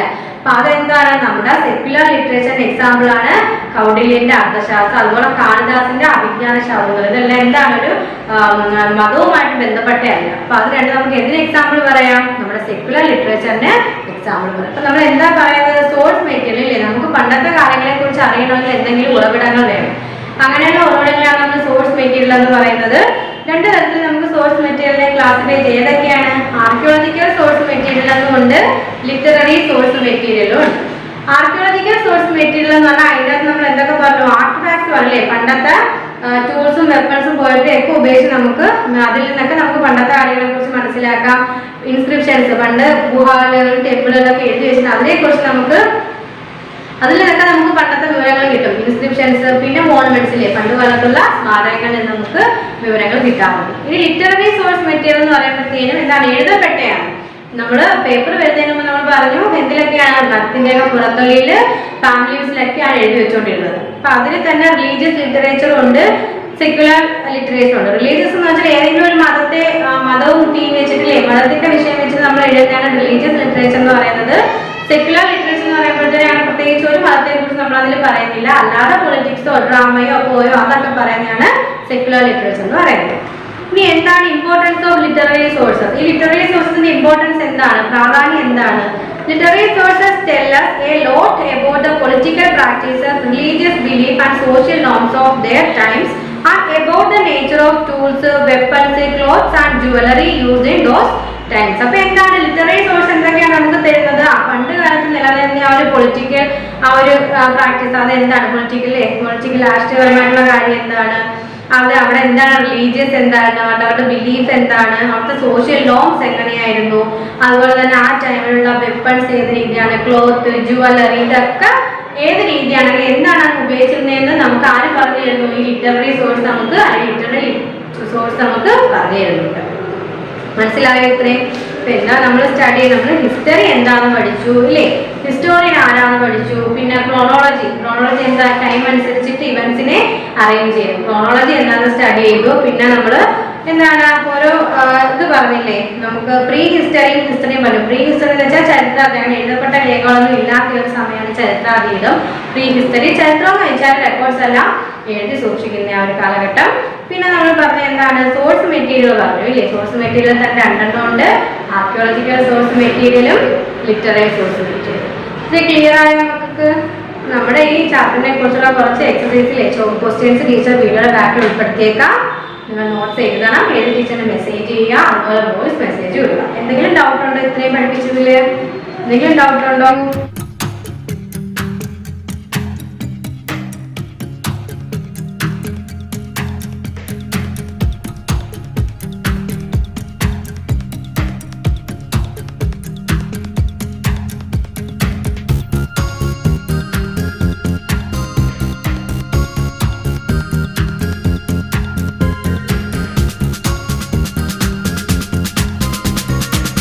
നമ്മളിപ്പോ എന്താ പഠിക്കാൻ പോകുന്നത്? ബേസിക് സയൻസ് ഇല്ലേ. ബേസിക് സയൻസ് ആണ് നമ്മളെടുത്തായിരുന്നു പഠിക്കാൻ പോകുന്നത്. ബേസിക് സയൻസിലെ നമ്മൾ ഏത് ചാപ്റ്റർ ആണെന്ന് അറിയാമോ? ചാപ്റ്റർ 3 ക്ലാസിഫിക്കേഷൻ ഓഫ് മെറ്റീരിയൽസ് ആണ് നമ്മൾ ഇന്ന് സ്റ്റഡി ചെയ്യാൻ പോകുന്ന ചാപ്റ്റർ. ഏത് chapter? Classification of materials.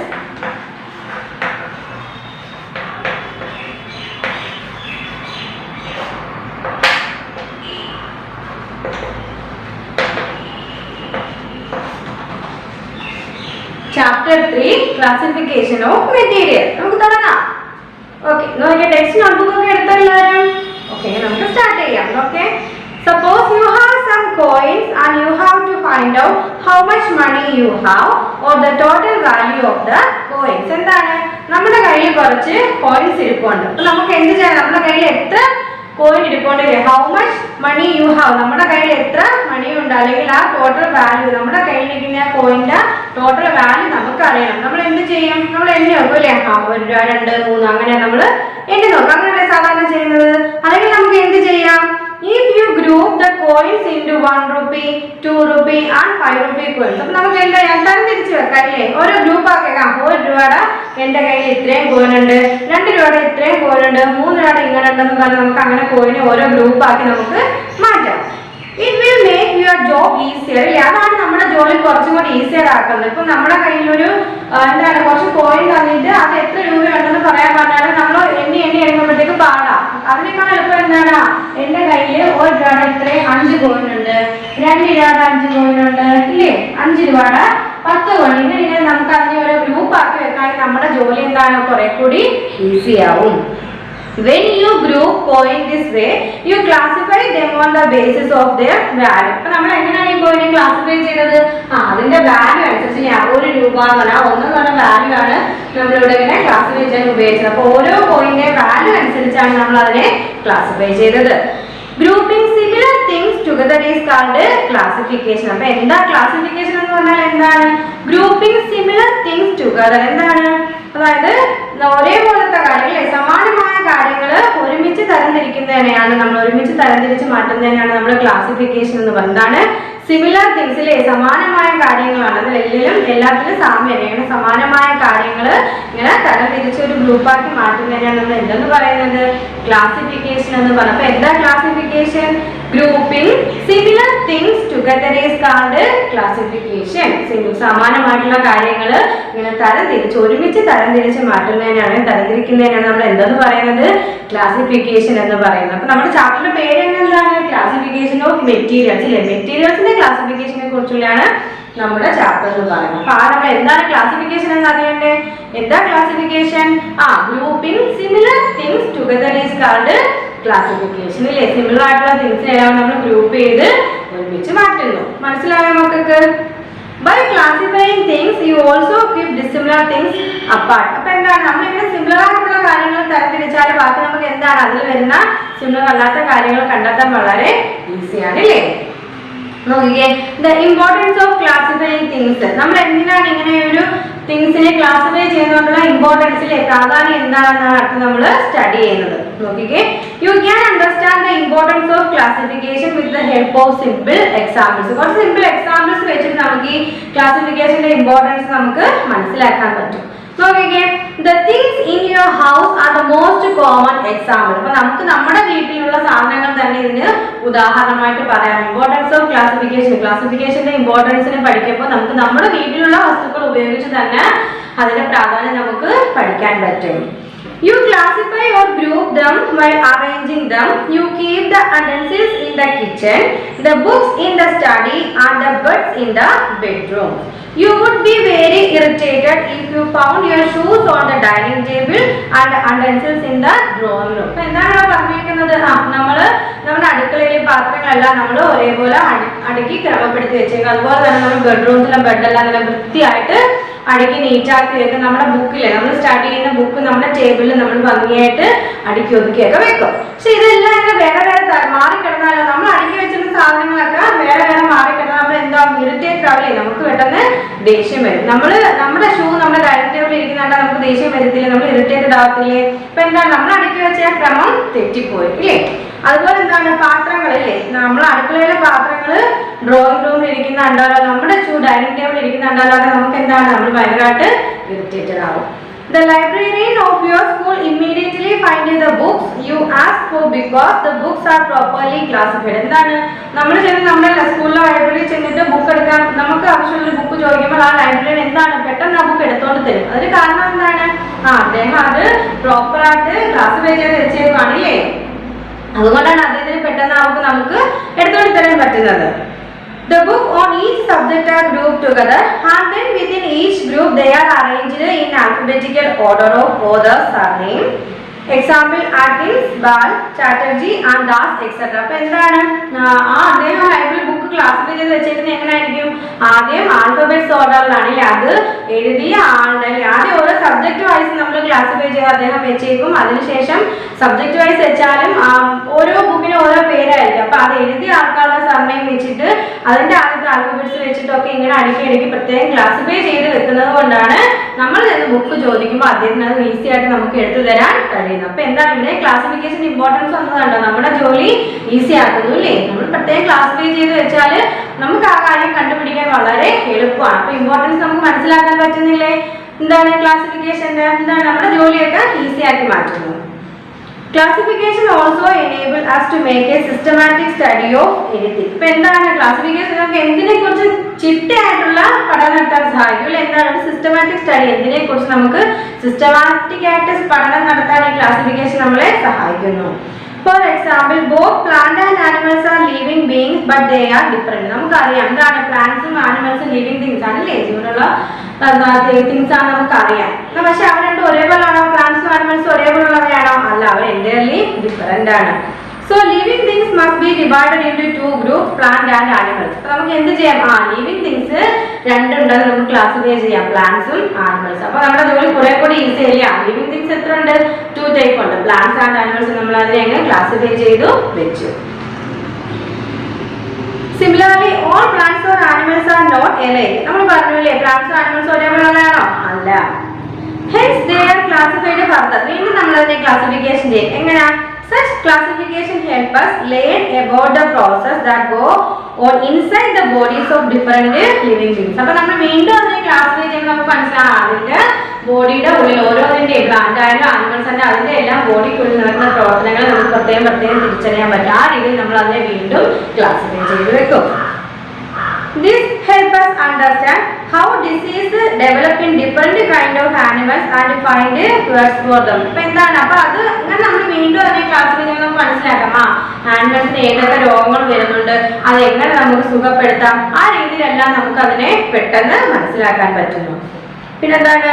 The diseases of human being and cures for them are different from those of other animals and so are the doctors. അപ്പോൾ നമ്മുടെ human ബീയിങ്ങിന്റെ വരുന്ന diseases ആണോ നമ്മുടെ ആനിമൽസിന് വരുന്നത്? അല്ല അല്ലേ? നമുക്ക് വരുന്ന സെയിം ഡിസീസസ് ഒന്നും ആനിമൽസിന് വരാറില്ല. അതുപോലെ നമ്മുടെ ഡോക്ടർ അല്ല ആരുടെ ഡോക്ടർ? ആനിമൽസിന്റെ ഒന്നും ഡോക്ടർ എന്ന് പറയുന്നത്. Will you visit a veterinary doctor when you fall ill? അപ്പോൾ നമുക്ക് എന്തെങ്കിലും അസുഖം വരുമ്പോൾ നമ്മൾ വെറ്റിനറി ഡോക്ടറെയാണോ കാണുന്നത്? അല്ലല്ലേ? വെറ്റിനറി ഡോക്ടറെ കാണുന്ന ആരാണ്? മൃഗങ്ങൾക്ക്, ആനിമൽസിന് എന്തെങ്കിലും അസുഖം വരുമ്പോഴാണ് വെറ്റിനറി ഡോക്ടറെ സമീപിക്കുന്നത്. നമുക്ക് വരുമ്പോൾ നമ്മൾ സാധാ ഡോക്ടറെയാണ് സമീപിക്കുന്നത്. ഇത്രയും കാര്യങ്ങൾ മനസ്സിലായല്ലോ. നമ്മൾ നമ്മുടെ വീട്ടിലുള്ള അല്ലെങ്കിൽ നമ്മുടെ ചുറ്റുപാടുമുള്ള എക്സാമ്പിൾസ് വെച്ചിട്ട് നമ്മുടെ ക്ലാസിഫിക്കേഷന്റെ ഇമ്പോർട്ടൻസിനെ കുറിച്ച് ഡിസ്കസ് ചെയ്യുക. ക്ലിയർ ആയോ? Similarly, the classification of plants make it possible to study them systematically. അപ്പോൾ നമ്മളിങ്ങനെ പ്ലാന്റിനെയും ഇതുപോലെ പ്രത്യേകം ക്ലാസിഫൈ ചെയ്ത് വെക്കും. നമുക്ക് എന്ത് മനസ്സിലാക്കാം? അതിനെക്കുറിച്ച് നമുക്ക് സിസ്റ്റമാറ്റിക് ആയിട്ടൊരു പഠനം നടത്താം. And by systematically studying them, we have learned how to grow more food. അപ്പം കൂടുതൽ ഫുഡ് കിട്ടാൻ അത് എങ്ങനെ വളരാം അല്ലെങ്കിൽ എങ്ങനെ വളർത്താം എന്നുള്ളതിനെ കുറിച്ച് നമുക്ക് പെട്ടെന്ന് മനസ്സിലാക്കാൻ പറ്റും. ഇങ്ങനെ പ്ലാന്റിനെയൊക്കെ വേറെ വേറെ പല രീതിയിൽ ക്ലാസിഫൈ ചെയ്യുമ്പോൾ. Classification help in another way too. അപ്പോൾ ക്ലാസിഫിക്കേഷൻ നമ്മളെ വേറെ രീതിയിലും സഹായിക്കുന്നുണ്ട്. എങ്ങനെയാണ്? If you know about one member of a group, you get a general idea about all members of the group. നമ്മളിങ്ങനെ ക്ലാസിഫൈ ചെയ്ത് വെക്കുമ്പോൾ ഒരു ഗ്രൂപ്പിലുള്ള ഒരാളുടെ സ്വഭാവം നമുക്ക് മനസ്സിലാക്കാൻ പറ്റും. അങ്ങനെയാണെങ്കിൽ നമുക്ക് എന്താണ് ആ ഗ്രൂപ്പിലുള്ള മറ്റുള്ള എല്ലാ ആൾക്കാരെ കുറിച്ച് നമുക്കൊരു ജനറൽ ഐഡിയ ലഭിക്കുന്നുണ്ട്.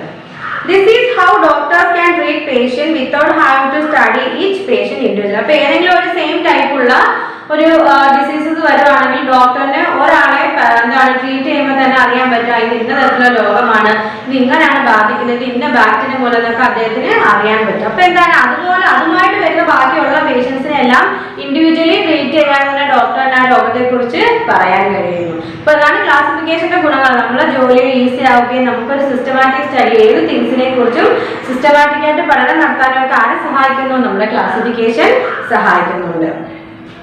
Thus classification is necessary. എന്തിനാണ് ക്ലാസിഫിക്കേഷൻ അത്യാവശ്യമാണ്? ഇനി അതാണ് നമ്മൾ നോക്കുന്നത്. ക്ലാസിഫിക്കേഷന്റെ ഇമ്പോർട്ടൻസ് ഓരോ പോയിന്റ് ആയിട്ട് നമുക്ക് നോക്കാം. ഫസ്റ്റ് നോക്കേ, have a systematic knowledge of things. എന്താണ്? നമുക്ക് ഓരോ തിങ്സിനെ കുറിച്ചും ചിട്ടയായിട്ടുള്ള ഒരു സിസ്റ്റമാറ്റിക് ആയിട്ടുള്ള അറിവ് നമുക്ക് കിട്ടും ക്ലാസിഫിക്കേഷൻ നടത്തുമ്പോൾ. അപ്പൊ ഇമ്പോർട്ടൻസ് അല്ലെങ്കിൽ നെസസറി ക്ലാസിഫിക്കേഷന്റെ ഇമ്പോർട്ടൻസ് എന്താണെന്ന് വെച്ചാൽ നമുക്ക് എന്ത് എഴുതാം? Have a systematic knowledge of things. ഒന്നാമത്തെ പോയിന്റ് ആണ് have a systematic knowledge of things. എല്ലാ സാധനങ്ങളെ കുറിച്ച് നമുക്ക് എന്താണ് സിസ്റ്റമാറ്റിക് നോളജ്, ചിട്ടയായ അറിവ് നമുക്ക് ലഭിക്കുന്നുണ്ട്. അടുത്ത point okay, have a general idea about all the members of a group. ഇല്ലേ, ഒരു ഗ്രൂപ്പിലുള്ള എല്ലാ മെമ്പേഴ്സിനെ കുറിച്ച് നമുക്ക് എന്താണ് ഒരു ജനറൽ ഐഡിയ നമുക്ക് ലഭിക്കുന്നു. മൂന്നാമത്തെ പോയിന്റ് നോക്കെ, know how the members of a group differ from those of other group. അപ്പൊ നമുക്ക് ഒരു ഗ്രൂപ്പിലുള്ള ആളുകളുടെ ഐഡിയ കിട്ടിക്കഴിഞ്ഞാൽ നമുക്ക് ആ മറ്റേ ഗ്രൂപ്പിൽ നിന്ന് ഈ ഗ്രൂപ്പിലുള്ള ആളുകൾ എങ്ങനെ വ്യത്യാസപ്പെട്ടിരിക്കുന്നു എന്ന് പെട്ടെന്ന് അറിയാൻ സാധിക്കുന്നു. ഇപ്പൊ ഈ 3 പോയിന്റ് ആണെങ്കിൽ thus classification is necessary, classification അത്യാവശ്യമാണെന്ന് പറയുന്നു. അതിന് കാരണം അല്ലെങ്കിൽ എന്താണ്, അല്ലെങ്കിൽ നമ്മുടെ ക്ലാസിഫിക്കേഷൻ ഇമ്പോർട്ടൻസ് ചോദിച്ചാൽ നമുക്ക് ഈ പോയിന്റ് ഒക്കെ എഴുതാം. എന്താണ്, have a systematic knowledge of things, തിങ്സിനെ കുറിച്ച് നമുക്കൊരു സിസ്റ്റമാറ്റിക് ആയിട്ടുള്ള നോളജ് കിട്ടുന്നു. Have a general idea about all the members of a group, ഒരു ഗ്രൂപ്പിലുള്ള എല്ലാ മെമ്പേഴ്സിനെ കുറിച്ച് നമുക്കൊരു ജനറൽ ഐഡിയ ലഭിക്കുന്നു. Know how the members of a group differ from those other group, other ഗ്രൂപ്പിലുള്ള മറ്റു ഗ്രൂപ്പിലുള്ള ആളുകൾ ഈ ഗ്രൂപ്പിലുള്ള ആളുകൾ എങ്ങനെ വ്യത്യാസപ്പെട്ടിരിക്കുന്നത് നമുക്ക് പെട്ടെന്ന് അറിയാൻ കഴിയുന്നു. ഇത്രയും ക്ലിയർ ആയാൽ നിങ്ങൾക്ക് ഓക്കെ. നമുക്ക് അടുത്ത ടോപ്പിക്കിലോട്ട് പോവാം.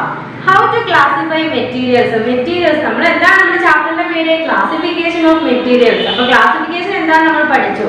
ഇനി എങ്ങനെ നമുക്ക് മെറ്റീരിയൽസിനെ ക്ലാസിഫൈ ചെയ്യാം, അതല്ലേ നമ്മുടെ ടോപ്പിക്കിന്റെ പേര് തന്നെ, ക്ലാസിഫിക്കേഷൻ ഓഫ് മെറ്റീരിയൽസ്. മെറ്റീരിയൽസിനെ നമുക്ക് എങ്ങനെ ക്ലാസിഫൈ ചെയ്യാം. അടുത്ത നമ്മൾ നോക്കുന്നത് അതാണ്, ഹൗ ടു ക്ലാസിഫൈ മെറ്റീരിയൽസ്. മെറ്റീരിയൽസിനെ എങ്ങനെ ക്ലാസിഫൈ ചെയ്യാം. You see various things around you. നമുക്കറിയാലേ നമ്മുടെ ചുറ്റും പലതരത്തിലുള്ള സാധനങ്ങളുണ്ട്. Such as book, television set, tables, chair, clothes and so on. അല്ലേ, ടേബിൾ ഉണ്ട്, ക്ലോത്ത് ഉണ്ട്, ചെയർ ഉണ്ട്, ഇല്ലേ, എന്തുണ്ട്, ടെലിവിഷൻ ഉണ്ട്, റേഡിയോ ഉണ്ട്, ലാപ്ടോപ്പ് ഉണ്ട്, കമ്പ്യൂട്ടർ ഉണ്ട്, എല്ലാ സാധനങ്ങളും നമുക്ക് ചുറ്റും കുറേ വസ്തുക്കൾ, അല്ലേ, കുറേ തിങ്സ് ഉണ്ട്. They are made of various materials. അപ്പോൾ ഇവയെല്ലാം ഉണ്ടാക്കിയിരിക്കുന്നത്, ചെയറും ടേബിളും പിന്നെ ക്ലോത്തും എല്ലാം ഉണ്ടാക്കിയിരിക്കുന്നത് ഒരേ വസ്തു കൊണ്ടാണോ, ഒരേ മെറ്റീരിയൽ കൊണ്ടാണോ? അല്ലല്ലേ, ഡിഫറെന്റ് മെറ്റീരിയൽസ് യൂസ് ചെയ്തിട്ടാണ് ഈ ഓരോ വസ്തുക്കളും ഓരോ തിങ്സും നിർമ്മിച്ചിരിക്കുന്നത്. such as paper, metal, wood, cotton, wool and so on. അപ്പോൾ എന്തൊക്കെ കൊണ്ടാണ്, പേപ്പർ ഉണ്ട്, മെറ്റലും ഉണ്ട്, വുഡും ഉണ്ട്, കോട്ടൺ, വൂൾ, ഇതെല്ലാം കൊണ്ടാണ് ഓരോ തിങ്സും ഉണ്ടാക്കിയിരിക്കുന്നത്. The importance of a material depend upon its utility. അപ്പോൾ ഒരു മെറ്റീരിയലിന്റെ ഇമ്പോർട്ടൻസ് എന്ന് പറഞ്ഞാൽ അതിന്റെ യൂട്ടിലിറ്റി, അതിന്റെ ലഭ്യത അനുസരിച്ചാണ് ഒരു എന്താണ് ഒരു മെറ്റീരിയലിന്റെ ഇമ്പോർട്ടൻസ് എന്ന് പറഞ്ഞാൽ അതിന്റെ യൂട്ടിലിറ്റിയെ ഡിപ്പെൻഡ് ചെയ്തിരിക്കുകയാണ്. ഏതാണ്, അതായത് നമുക്ക് അത് എത്രമാത്രം കിട്ടുന്നുണ്ട് എന്നതിനെ അനുസരിച്ചാണ് ആ ഒരു മെറ്റീരിയലിന്റെ ഇമ്പോർട്ടൻസ് ഇരിക്കുന്നത്. Which in turn depend upon it's properties. ആ ഒരു എന്തിനെ, ആ ഒരു യൂട്ടിലിറ്റി എന്തിനാണ് വെച്ചിരിക്കുന്നത്, അതിന്റെ പ്രോപ്പർട്ടിയെ ഡിപ്പെൻഡ് ചെയ്തിരിക്കുക. അതായത് ഇമ്പോർട്ടൻസ് ഓഫ് യൂട്ടിലിറ്റി എന്തിനാ ഡിപ്പെൻഡ് ചെയ്തിരിക്കുന്നത്, അതിന്റെ പ്രോപ്പർട്ടീസ്. അതായത് നമുക്കൊരു മെറ്റീരിയലിന്റെ ഇമ്പോർട്ടൻസ് എന്ന് പറഞ്ഞാൽ അതിന്റെ യൂട്ടിലിറ്റിയെ ഡിപ്പെൻഡ് ചെയ്തിരിക്കുന്നു. ആ യൂട്ടിലിറ്റി എന്തിനെ ഡിപ്പെൻഡ് ചെയ്തിരിക്കുന്നു, അതിന്റെ പ്രോപ്പർട്ടിയെ ഡിപ്പെൻഡ് ചെയ്തിരിക്കുന്നു. For example, you can pick up pins with a magnet because they are attracted to the magnet. You cannot pick them with the piece of wood or some other metal. അപ്പോൾ നമുക്ക് എന്താണ് ഒരു പിന്നെ നമുക്ക് എടുക്കണമെങ്കിൽ നമ്മൾ magnet കൊണ്ട്, അല്ലേ, കാന്തം കൊണ്ട് അതിനെ പിടിക്കും. അതായത് പിന്നെ ആ കാന്തമായിട്ട് ആകർഷിക്കും. അപ്പോൾ നമുക്ക് അതിനെ കാന്തം കണ്ടാൽ പിന്നെ എടുക്കാൻ പറ്റും. എന്നാൽ ഒരു തടിയോ അല്ലെങ്കിൽ ഒരു എന്താണ് അതർ മെറ്റീരിയൽ, വേറെ മെറ്റീരിയൽ ഇതുപോലുള്ള കാന്തം കൊണ്ട് എടുക്കാൻ പറ്റുമോ, തടിയോ കാണും, തടിയോ ചേട കൊണ്ട് എടുക്കാൻ പറ്റുമോ, ഇല്ല. അപ്പൊ എന്താണ് അതിന്റെ യൂട്ടിലിറ്റി അനുസരിച്ചിരിക്കുകയാണ് ഇമ്പോർട്ടൻസ് ഓഫ് മെറ്റീരിയൽ ഇമ്പോർട്ടൻസ് എന്ന് പറയുന്നത്.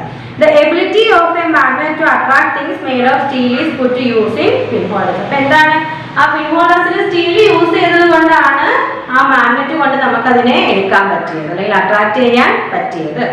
This is why it is important to study the properties of materials and group similar materials together. Let us study some of these properties. അപ്പോൾ നമുക്ക് കുറേ പ്രോപ്പർട്ടീസ് തന്നിട്ടുണ്ട്. അത് വെച്ചിട്ടാണ് നമ്മൾ ഈ മെറ്റീരിയൽസിനെ, ആ പ്രോപ്പർട്ടിയുടെ അടിസ്ഥാനത്തിലാണ് നമ്മൾ ഈ മെറ്റീരിയൽസിനെ എല്ലാം ക്ലാസിഫൈ ചെയ്യുന്നത്. നമുക്ക് ഓരോ പ്രോപ്പർട്ടി എന്താണ്, അതിലെങ്ങനെയാണ് മെറ്റീരിയൽസിനെ ക്ലാസിഫൈ ചെയ്യുന്നത് നമുക്ക് നോക്കാം. ഫസ്റ്റ് പ്രോപ്പർട്ടിയാണ് lustre.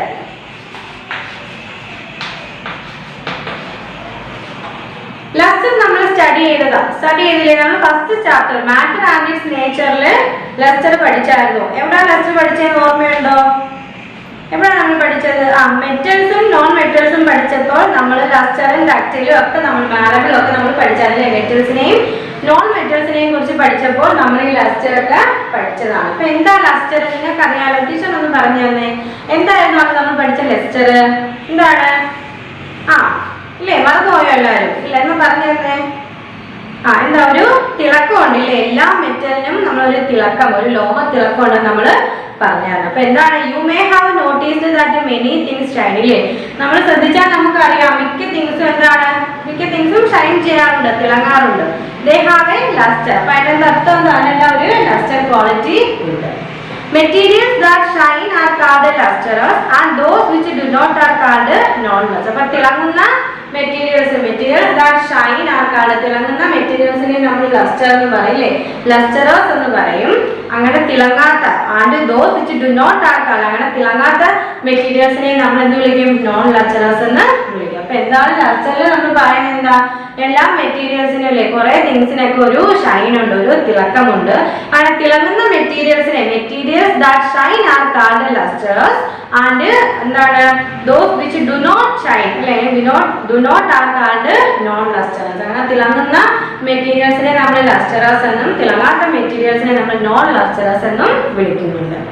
All metallic substance, example materials used for making jewelry, utensils, cutlery, water taps, door handles and flower vases are lustrous. അപ്പോൾ എന്താണ്, നമുക്കറിയില്ലേ, ജ്വല്ലറി തിളങ്ങുന്നുണ്ട്, utensils പാത്രങ്ങൾ തിളങ്ങാറുണ്ട്, cutlery, water taps, door handles, ഇതെല്ലാം എന്താണ്, തിളങ്ങുന്ന മെറ്റീരിയൽസിന് എക്സാമ്പിൾസ് ആണ്.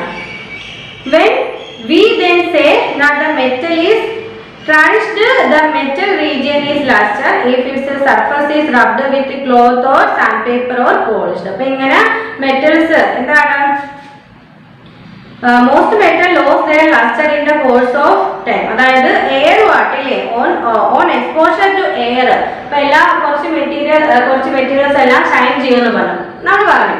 അപ്പൊ ഈ ഷൈൻ ചെയ്യുന്ന മെറ്റീരിയൽസ് എല്ലാം എയറുമായിട്ടില്ലേ, വായുവായിട്ട് സമ്പർക്കം വരുമ്പോഴത്തേനും കുറെ മെറ്റീരിയൽസിന്റെ എന്താണ്, ആ ഒരു ഷൈൻ അങ്ങ് മങ്ങിത്തിളങ്ങും, ആ തിളക്കം അങ്ങ് മങ്ങും. അപ്പൊ നമ്മൾ എന്തെന്ന് പറയും, when they say that the metal is tarnished. അപ്പൊ നമ്മൾ പറയാം ആ മെറ്റൽ കളങ്കപ്പെട്ടു അല്ലേ, അതിന്റെ ആ ഒരു തിളക്കം അങ്ങ് പോയെന്ന് പറയും. The metal regions is lustered if its surface is rubbed with cloth or sandpaper or polished. അപ്പൊ അങ്ങനെ തിളക്കം നഷ്ടപ്പെട്ട ആ ഒരു എന്താണ് മെറ്റീരിയലിന്റെ സർഫസ് ഉപരിതലം നമുക്ക് സാൻഡ് അല്ലെങ്കിൽ എന്താണ് പോളിഷോ അല്ലെങ്കിൽ നമുക്ക് ക്ലോത്തോ ഒക്കെ ഉപയോഗിച്ച് സർഫസ് നമുക്ക് എന്താണ് റബ്ബ് ചെയ്യുമ്പോഴത്തേനും അതിന്റെ തിളക്കം വീണ്ടും നമുക്ക് വീണ്ടെടുക്കാൻ പറ്റും. On the other hand, there are many things like wood, gold, plastic and paper which have no luster. പ്ലാസ്റ്റിക്കിനും പേപ്പറിനും ഒക്കെ എന്തെങ്കിലും തിളക്കം നമുക്ക് കാണാൻ പറ്റുന്നുണ്ടോ? ഇല്ല. തടിക്ക്, ഗോൾഡ്, പിന്നെ വല്ല തിളക്കം നമ്മൾ കാണുന്നുണ്ടോ? ഇല്ല. അപ്പൊ അതെന്താണ്, അത് നോ ലസ്റ്റർ ആണ്, ഏതെന്താണ് ഒരു തിളക്കവുമില്ല. You have learned earlier that non-metals are generally non-lustrous. നമ്മൾ മുമ്പത്തെ ഫസ്റ്റ് ചാപ്റ്ററിൽ പഠിച്ചായിരുന്നു നോൺ മെറ്റൽസ് എന്താണ്, അതെല്ലാം നോൺ ലസ്റ്റേഴ്സ് ആണ്, ഒരു തിളക്കവും ഇല്ലാത്ത നോൺ മെറ്റൽസ് നമ്മൾ ആദ്യം സ്റ്റഡി ചെയ്തായിരുന്നു. So on the basis of luster you can classify materials as lusters and non-lusters. അപ്പോൾ എന്താണ് ഈ ലസ്റ്റർ എന്ന് പറയുന്ന പ്രോപ്പർട്ടി യൂസ് ചെയ്തിട്ട് നമുക്ക് നമ്മുടെ മെറ്റീരിയൽസിനെ രണ്ടായിട്ട് ക്ലാസിഫൈ ചെയ്യാം അല്ലേ? എങ്ങനെയൊക്കെയാണ്, ലസ്റ്റേഴ്സ് and non ലസ്റ്റേഴ്സ്.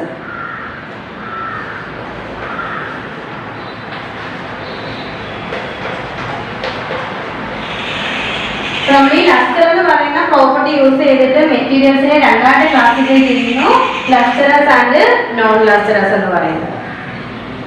Try to classify some things in your home on the basis. അപ്പോൾ പറഞ്ഞേക്കുന്നത് നമ്മുടെ വീട്ടിലുള്ള എന്താണ് ഈ വസ്തുക്കൾ നമ്മൾ ഇതിന്റെ ബേസിസിൽ രണ്ടായിട്ട് ക്ലാസിഫൈ ചെയ്യാൻ പറഞ്ഞേക്കുക. അപ്പൊ എന്താണ് നമ്മൾ ഈ ലസ്റ്റർ എന്ന് പറയുന്ന ഫസ്റ്റ് പ്രോപ്പർട്ടി നമ്മൾ എന്താ സ്റ്റഡി ചെയ്തത്, മിക്ക മെറ്റീരിയൽസിനും ഒരു ലസ്റ്റർ ഉണ്ടെന്ന് നമ്മൾ പറഞ്ഞു, അതായത് ഒരു ഷൈൻ ഉണ്ട്, ഒരു തിളക്കം ഉണ്ടെന്ന് പറഞ്ഞു. അങ്ങനെ ഷൈൻ ചെയ്യുന്ന മെറ്റീരിയൽസിനെ നമ്മൾ ലസ്റ്റർ എന്നും ഷൈൻ ചെയ്യാത്ത മെറ്റീരിയൽസിനെ നമ്മൾ നോൺ ലസ്റ്ററസ് എന്നുമാണ് വിളിക്കുന്നത്. ഇപ്പൊ എന്താണ് നമ്മൾ പിന്നെ പറഞ്ഞത്, എല്ലാ മെറ്റലിക് സബ്സ്റ്റൻസസും ഇല്ലേ, ജ്വല്ലറി, കണ്ടൻസസ്, കൾട്ടറി, എന്താണ് വാട്ടർ ടാപ്സ്, ഇതെല്ലാം എന്താണ് തിളങ്ങുന്ന മെറ്റീരിയൽ ലസ്റ്റേഴ്സിന് എക്സാമ്പിൾസ് ആണെന്ന് പറഞ്ഞു.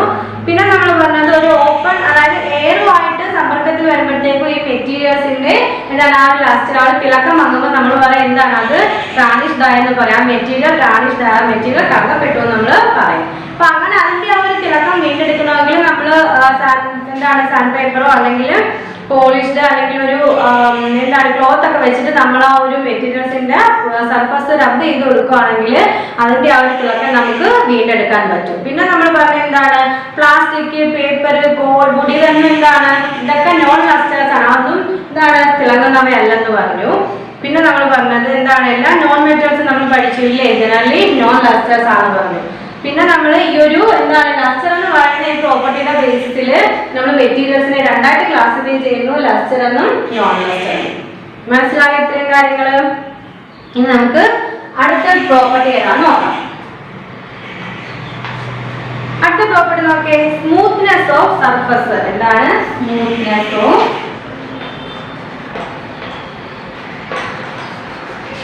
സർഫസ്? അതായത് ഓരോ മെറ്റീരിയലിന്റെ എന്താണ് ആ ഒരു സർഫസിന്റെ ഒരു സ്മൂത്ത്നെസിനെ കുറിച്ച് അതനുസരിച്ച് അത് വെച്ചിട്ട് നമുക്ക് മെറ്റീരിയൽസിനെ ക്ലാസിഫൈ ചെയ്യാം. Okay, move your fingers over the surface of A mirror or A stainless steel Tumblr and then on that of A stone or brick. അപ്പൊ നമ്മളൊരു സ്റ്റെയിൻലെസ് സ്റ്റീൽ കമ്പിയുടെ പുറത്തോടോ അല്ലെങ്കിൽ മിററിന്റെ പുറത്തോടോ ഇങ്ങനെ നമ്മുടെ വിരലോട്ടിക്കാം. അല്ലെങ്കിൽ നമ്മൾ എന്തിന്റെയാണ്, കല്ലിന്റെയോ അല്ലെങ്കിൽ ബ്രിക്ക് കട്ടയുടെ പുറത്തോടെ കൈ ഓടിച്ച് നോക്കാം. The surface of the mirror or stainless steel Tumblr is smooth. അപ്പൊ എന്താണ്, സ്റ്റെയിൻലെസ് സ്റ്റീൽ കമ്പിയിലൂടെ ഇങ്ങനെ വിരലോട്ടിക്കുമ്പോൾ അല്ലെങ്കിൽ ഒരു മിററിലൂടെ വിരലോട്ടിക്കുമ്പോൾ നമുക്ക് വിരൽ എന്താണ്, സ്മൂത്ത് ആണല്ലേ, നല്ല സ്മൂത്ത് ആയിട്ടാണ് തോന്നുന്നത്. വേറെ that of the stone or brick is rough. അപ്പൊ നമ്മള് എന്തെങ്കിലും ബ്രിക്സിന്റെയോ അല്ലെങ്കിൽ പാറയുടെ പുറത്ത് വിരലോട്ടിച്ചാൽ ഭയങ്കര ഇങ്ങനെ പരിപരാതിരിക്കും അല്ലെ, ഒരു പരുക്കൻ രീതിയിലിരിക്കും. You can collect things and classify them into two groups, things with smooth surfaces and those with rough surfaces. അപ്പോൾ നമുക്ക് ഈ ഒരു സ്മൂത്ത്നെസ് ഓഫ് സർഫസസ് ഇതിന്റെ അടിസ്ഥാനത്തിൽ നമുക്ക് എന്താണ് നമ്മുടെ മെറ്റീരിയൽസിനെ ക്ലാസിഫൈ ചെയ്യുക. എങ്ങനെയൊക്കെയാണ്, സ്മൂത്ത് സർഫസസ് ഉള്ള എന്താണ് സ്മൂത്ത് സർഫസസ്, റഫ്. അതായത് സ്മൂത്ത് സർഫസസ് എന്ന മെറ്റീരിയൽ എന്തൊക്കെ വരും, അതായത് നമുക്ക് നമ്മൾ ആ ഒരു അതിലൂടെ ഇങ്ങനെ പിടിക്കുമ്പോൾ അല്ലെങ്കിൽ വെള്ളം ഒടിക്കുമ്പോൾ നമുക്ക് നല്ല സ്മൂത്ത്നെസ് അനുഭവപ്പെടുന്ന മെറ്റീരിയൽസ് ഉണ്ട്. അതിനെ നമുക്ക് ഒരു ഗ്രൂപ്പായിട്ട് ക്ലാസിഫൈ ചെയ്യാം. റഫ്, നമ്മളിവിടെ തൊട്ട് നോക്കുമ്പോൾ നമുക്ക് പരുക്കൻ രീതി അനുഭവപ്പെടുന്ന മെറ്റീരിയൽസ് ഉണ്ട്, അതിനെ നമുക്ക് റഫ് സർഫസിന്റെ താഴെ ക്ലാസിഫൈ ചെയ്യാം അല്ലേ. അപ്പൊ നമുക്ക് ഈ സ്മൂത്ത്നെസ് ഓഫ് സർഫസസ് ആ മെറ്റീരിയലിന്റെ ഉപരിതലത്തിന്റെ ആ സ്മൂത്ത്നെസ് വെച്ചിട്ട് നമുക്ക് രണ്ടായിട്ട് മെറ്റീരിയൽസിനെ ക്ലാസിഫൈ ചെയ്യാം, സ്മൂത്ത് സർഫസസ്, റഫ് സർഫസസ്. ഇപ്പൊ എന്താണ്, പരുക്കൻ ആ ഒരു ഉപരിതലം ഉള്ളതും അല്ലാതെ നല്ല സ്മൂത്ത് സർഫസ് ഉള്ള രീതിയിൽ നമുക്ക് ആരെയും നമ്മുടെ മെറ്റീരിയൽസിനെ ഈ രണ്ട് രീതിയിലും ക്ലാസിഫൈ ചെയ്യാം. അടുത്ത പ്രോപ്പർട്ടി നോക്കിയാൽ ട്രാൻസ്പെറൻസി. എന്താണ് ട്രാൻസ്പെറൻസി? മൂന്നാമത്തെ പ്രോപ്പർട്ടിയാണ് ട്രാൻസ്പെറൻസി.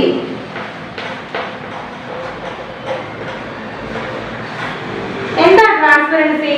നമുക്കറിയാം, സുതാര്യത അല്ലേ. You will read in the chapter on the light that different materials behave differently with light pulse. അപ്പോൾ നമ്മൾ ഇനി വരെ പഠിക്കാൻ പോകുന്ന ചാപ്റ്ററിന്റെ കാര്യമാണ് പറയുന്നത്. ട്രാൻസ്പെറന്റ് മെറ്റീരിയൽ, അതായത് നമുക്ക് എന്താണ് മെറ്റീരിയൽസിനെ നമുക്ക് ട്രാൻസ്പെറൻസിയുടെ അടിസ്ഥാനത്തിൽ സുതാര്യതയുടെ അടിസ്ഥാനത്തിൽ മെറ്റീരിയൽസിനെ നമുക്ക് മൂന്നായിട്ട് ക്ലാസിഫൈ ചെയ്യാം. Transparent material, ഒപ്പക് materials and transparent materials. ഞാൻ എന്തൊക്കെയാണ് നോക്കാം. അപ്പൊ നമ്മൾ ട്രാൻസ്പെറൻസിയുടെ അടിസ്ഥാനത്തിൽ എങ്ങനെയാണ് നമ്മുടെ മെറ്റീരിയൽസിനെ നമ്മൾ മൂന്നായിട്ട് ക്ലാസിഫൈ ചെയ്യുന്നു.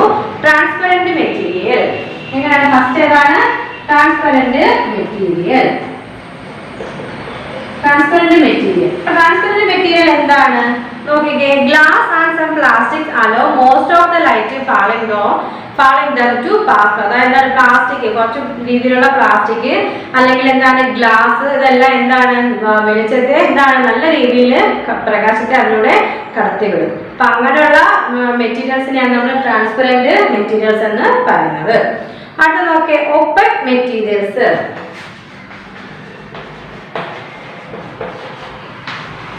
എന്താണ് ഒപ്പക് മെറ്റീരിയൽസ് എന്ന് നോക്കിയാൽ, example wood and cardboard do not allow light to pass. അപ്പൊ നമ്മൾ കാർഡ്ബോർഡിലൂടെയോ എന്താണ് വുഡിലൂടെയോ ഒന്നും പ്രകാശം കടന്നു പോകത്തില്ല. അങ്ങനെ അപ്പൊ എന്താണ് അതൊന്നും എന്താണ് പ്രകാശത്തെ പാസ് ചെയ്യാൻ, ലൈറ്റിനെ പാസ് ചെയ്യാൻ അനുവദിക്കുന്നില്ല. അങ്ങനെയുള്ള മെറ്റീരിയൽസിനെയാണ് നമ്മൾ ഒപ്പക് മെറ്റീരിയൽസ് എന്ന് പറയുന്നത്. Wood and cardboard do not allow light to pass through. എന്താണ് വെളിച്ചം, പ്രകാശം ഈ ഒരു മെറ്റീരിയൽസിലൂടെ കടന്നു പോകാൻ അനുവദിക്കുന്നില്ല. അങ്ങനെയുള്ള മെറ്റീരിയൽസിനാണ് നമ്മൾ ഒപ്പക് മെറ്റീരിയൽ എന്ന് പറയുന്നത്. മൂന്നാമത്തെ മെറ്റീരിയൽ ഓക്കെ, ട്രാൻസ്പെറന്റ് മെറ്റീരിയൽ.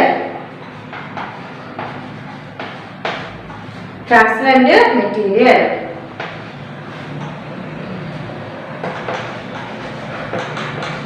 എന്താണ് ട്രാൻസ്പെറന്റ് മെറ്റീരിയൽ നോക്കിയാൽ, example frosted glass and oiled paper allow some of the light falling on them to pass. എന്താണ് ഫ്രോസ്റ്റഡ് ഗ്ലാസ് അല്ലെങ്കിൽ എന്താണ് ഈ ഒരു എന്താണ് ഓയിൽഡ് പേപ്പറിലെ പേപ്പറിലൊക്കെ കുറച്ച് ഓയിൽ പറഞ്ഞ പ്രകാശം നിലവിച്ചാൽ അതിലൂടെ പ്രകാശം കടന്നു പോകുന്നതായിട്ട് നമുക്ക് കാണാൻ പറ്റും. അങ്ങനെയുള്ള വസ്തുക്കളെയാണ് നമ്മൾ അങ്ങനെയുള്ള മെറ്റീരിയൽസിനെയാണ് നമ്മൾ എന്തെന്ന് വിളിക്കുന്നത്? ട്രാൻസ്പെറന്റ് മെറ്റീരിയൽ എന്ന് വിളിക്കുന്നത്. അപ്പോൾ ട്രാൻസ്പെറൻസിയുടെ അടിസ്ഥാനത്തിൽ നമുക്ക് മെറ്റീരിയൽസിനെ മൂന്നായിട്ട് ക്ലാസിഫൈ ചെയ്യാം. Transparent material, opaque material, transparent material. ഇത്രയും കാര്യങ്ങൾ ക്ലിയർ ആയോ? ഇനി അടുത്ത പ്രോപ്പർട്ടി ഹാർഡ്നെസ്.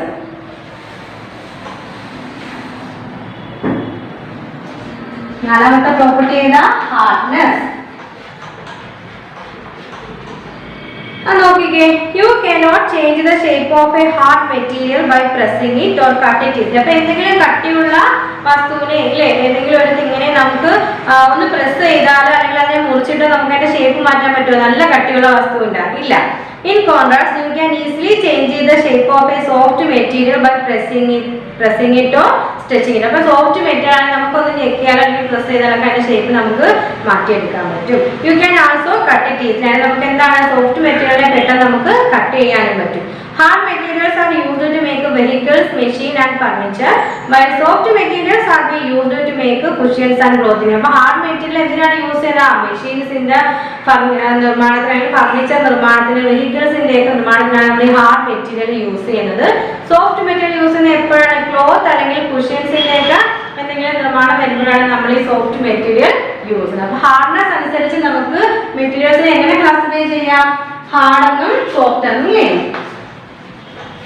ഹാർഡെന്നും സോഫ്റ്റ്. അപ്പൊ ഹാർഡിൽ വരുന്ന കുറെ കാര്യങ്ങൾ നമ്മളിപ്പോ പറഞ്ഞത് ഏതൊക്കെയുണ്ട്? കുറെ മെറ്റീരിയൽസ് ഉണ്ട് ഹാർഡിൽ വരുന്നത്, അതുപോലെ തന്നെ സോഫ്റ്റിൽ വരുന്ന മെറ്റീരിയൽസും ഉണ്ട്. അപ്പൊ നമുക്ക് ഹാർഡ്നെസ് അനുസരിച്ച് എന്താണ് മെറ്റീരിയൽസിനെ ഹാർഡ് ആൻഡ് സോഫ്റ്റ് എന്ന് രണ്ടായിട്ട് ക്ലാസിഫൈ ചെയ്യാം. അടുത്ത പ്രോപ്പർട്ടി നോക്കിയാൽ ductility and malleability.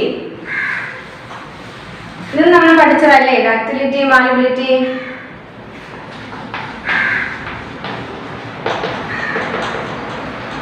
Ductility and malleability.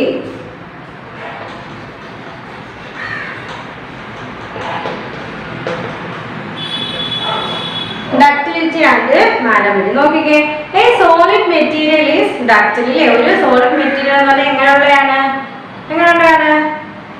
ഡക്റ്റിൽ ആണ് പറഞ്ഞത്. If it can bend or its shape can be changed without breaking it. അതിനെ ബ്രേക്ക് ചെയ്യാൻ നമുക്ക് അതിന്റെ ഷേപ്പോ അല്ലെങ്കിൽ അതിന്റെ സൈസോ അതിനെ ബെൻഡ് ചെയ്യാനോ ഒന്നും പറ്റില്ല. A ductile material can be drawn into vise. A solid material is said to be malleable if it can be beaten or pressed into sheets or coils. അപ്പോൾ എന്താണ് ഒരു സോളിഡ് മെറ്റീരിയൽസ് എങ്ങനെയുള്ളതാണ്? മാലബിൾ എന്ന് പറയാം. കാരണം നമ്മൾ ഏതെങ്കിലും ഒരു ഷീറ്റിലോ കോഴ്സിലോ നമുക്ക് അതിനെ പ്രസ് ചെയ്യാനോ അടിച്ചുപരത്തി വെക്കാനോ ഒക്കെ സാധിക്കുന്നു.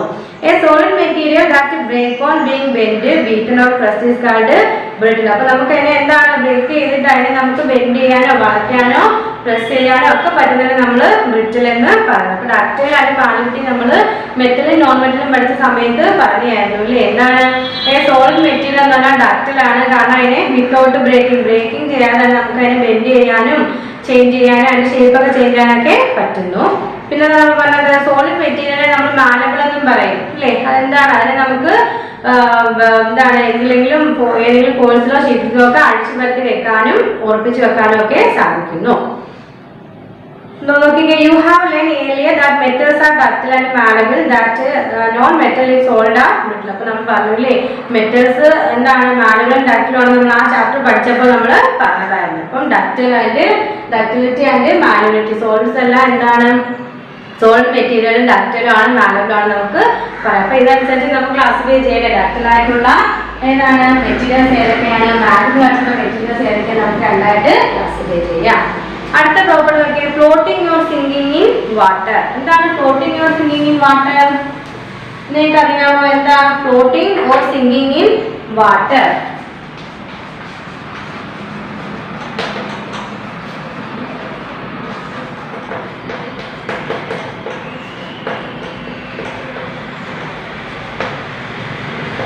Floating or sinking in water എന്ന് വെച്ചാൽ you must have noticed that many substances float whereas many others sink in water.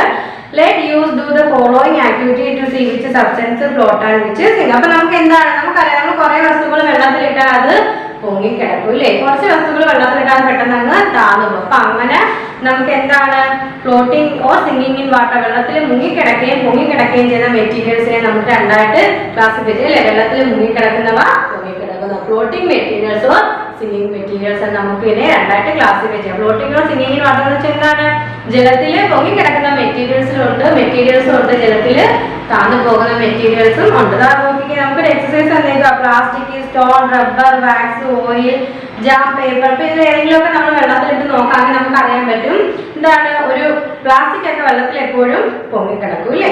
പിന്നെന്താണ് ഓയിൽ വുഡ് വെള്ളത്തിൽ പൊങ്ങിക്കിടക്കും. അങ്ങനെ കുറച്ച് കാര്യങ്ങളൊക്കെ വെള്ളത്തിൽ പൊങ്ങിക്കിടക്കുകയും സ്റ്റോണിലെ കല്ല് പോലുള്ള വെള്ളത്തിൽ താങ്ങുകയും ചെയ്യുന്നത്. അപ്പൊ നമുക്ക് മെറ്റീരിയൽസ് എങ്ങനെ വീണ്ടും ക്ലാസ്സിഫൈ ചെയ്യാം? Floating material, sinking material.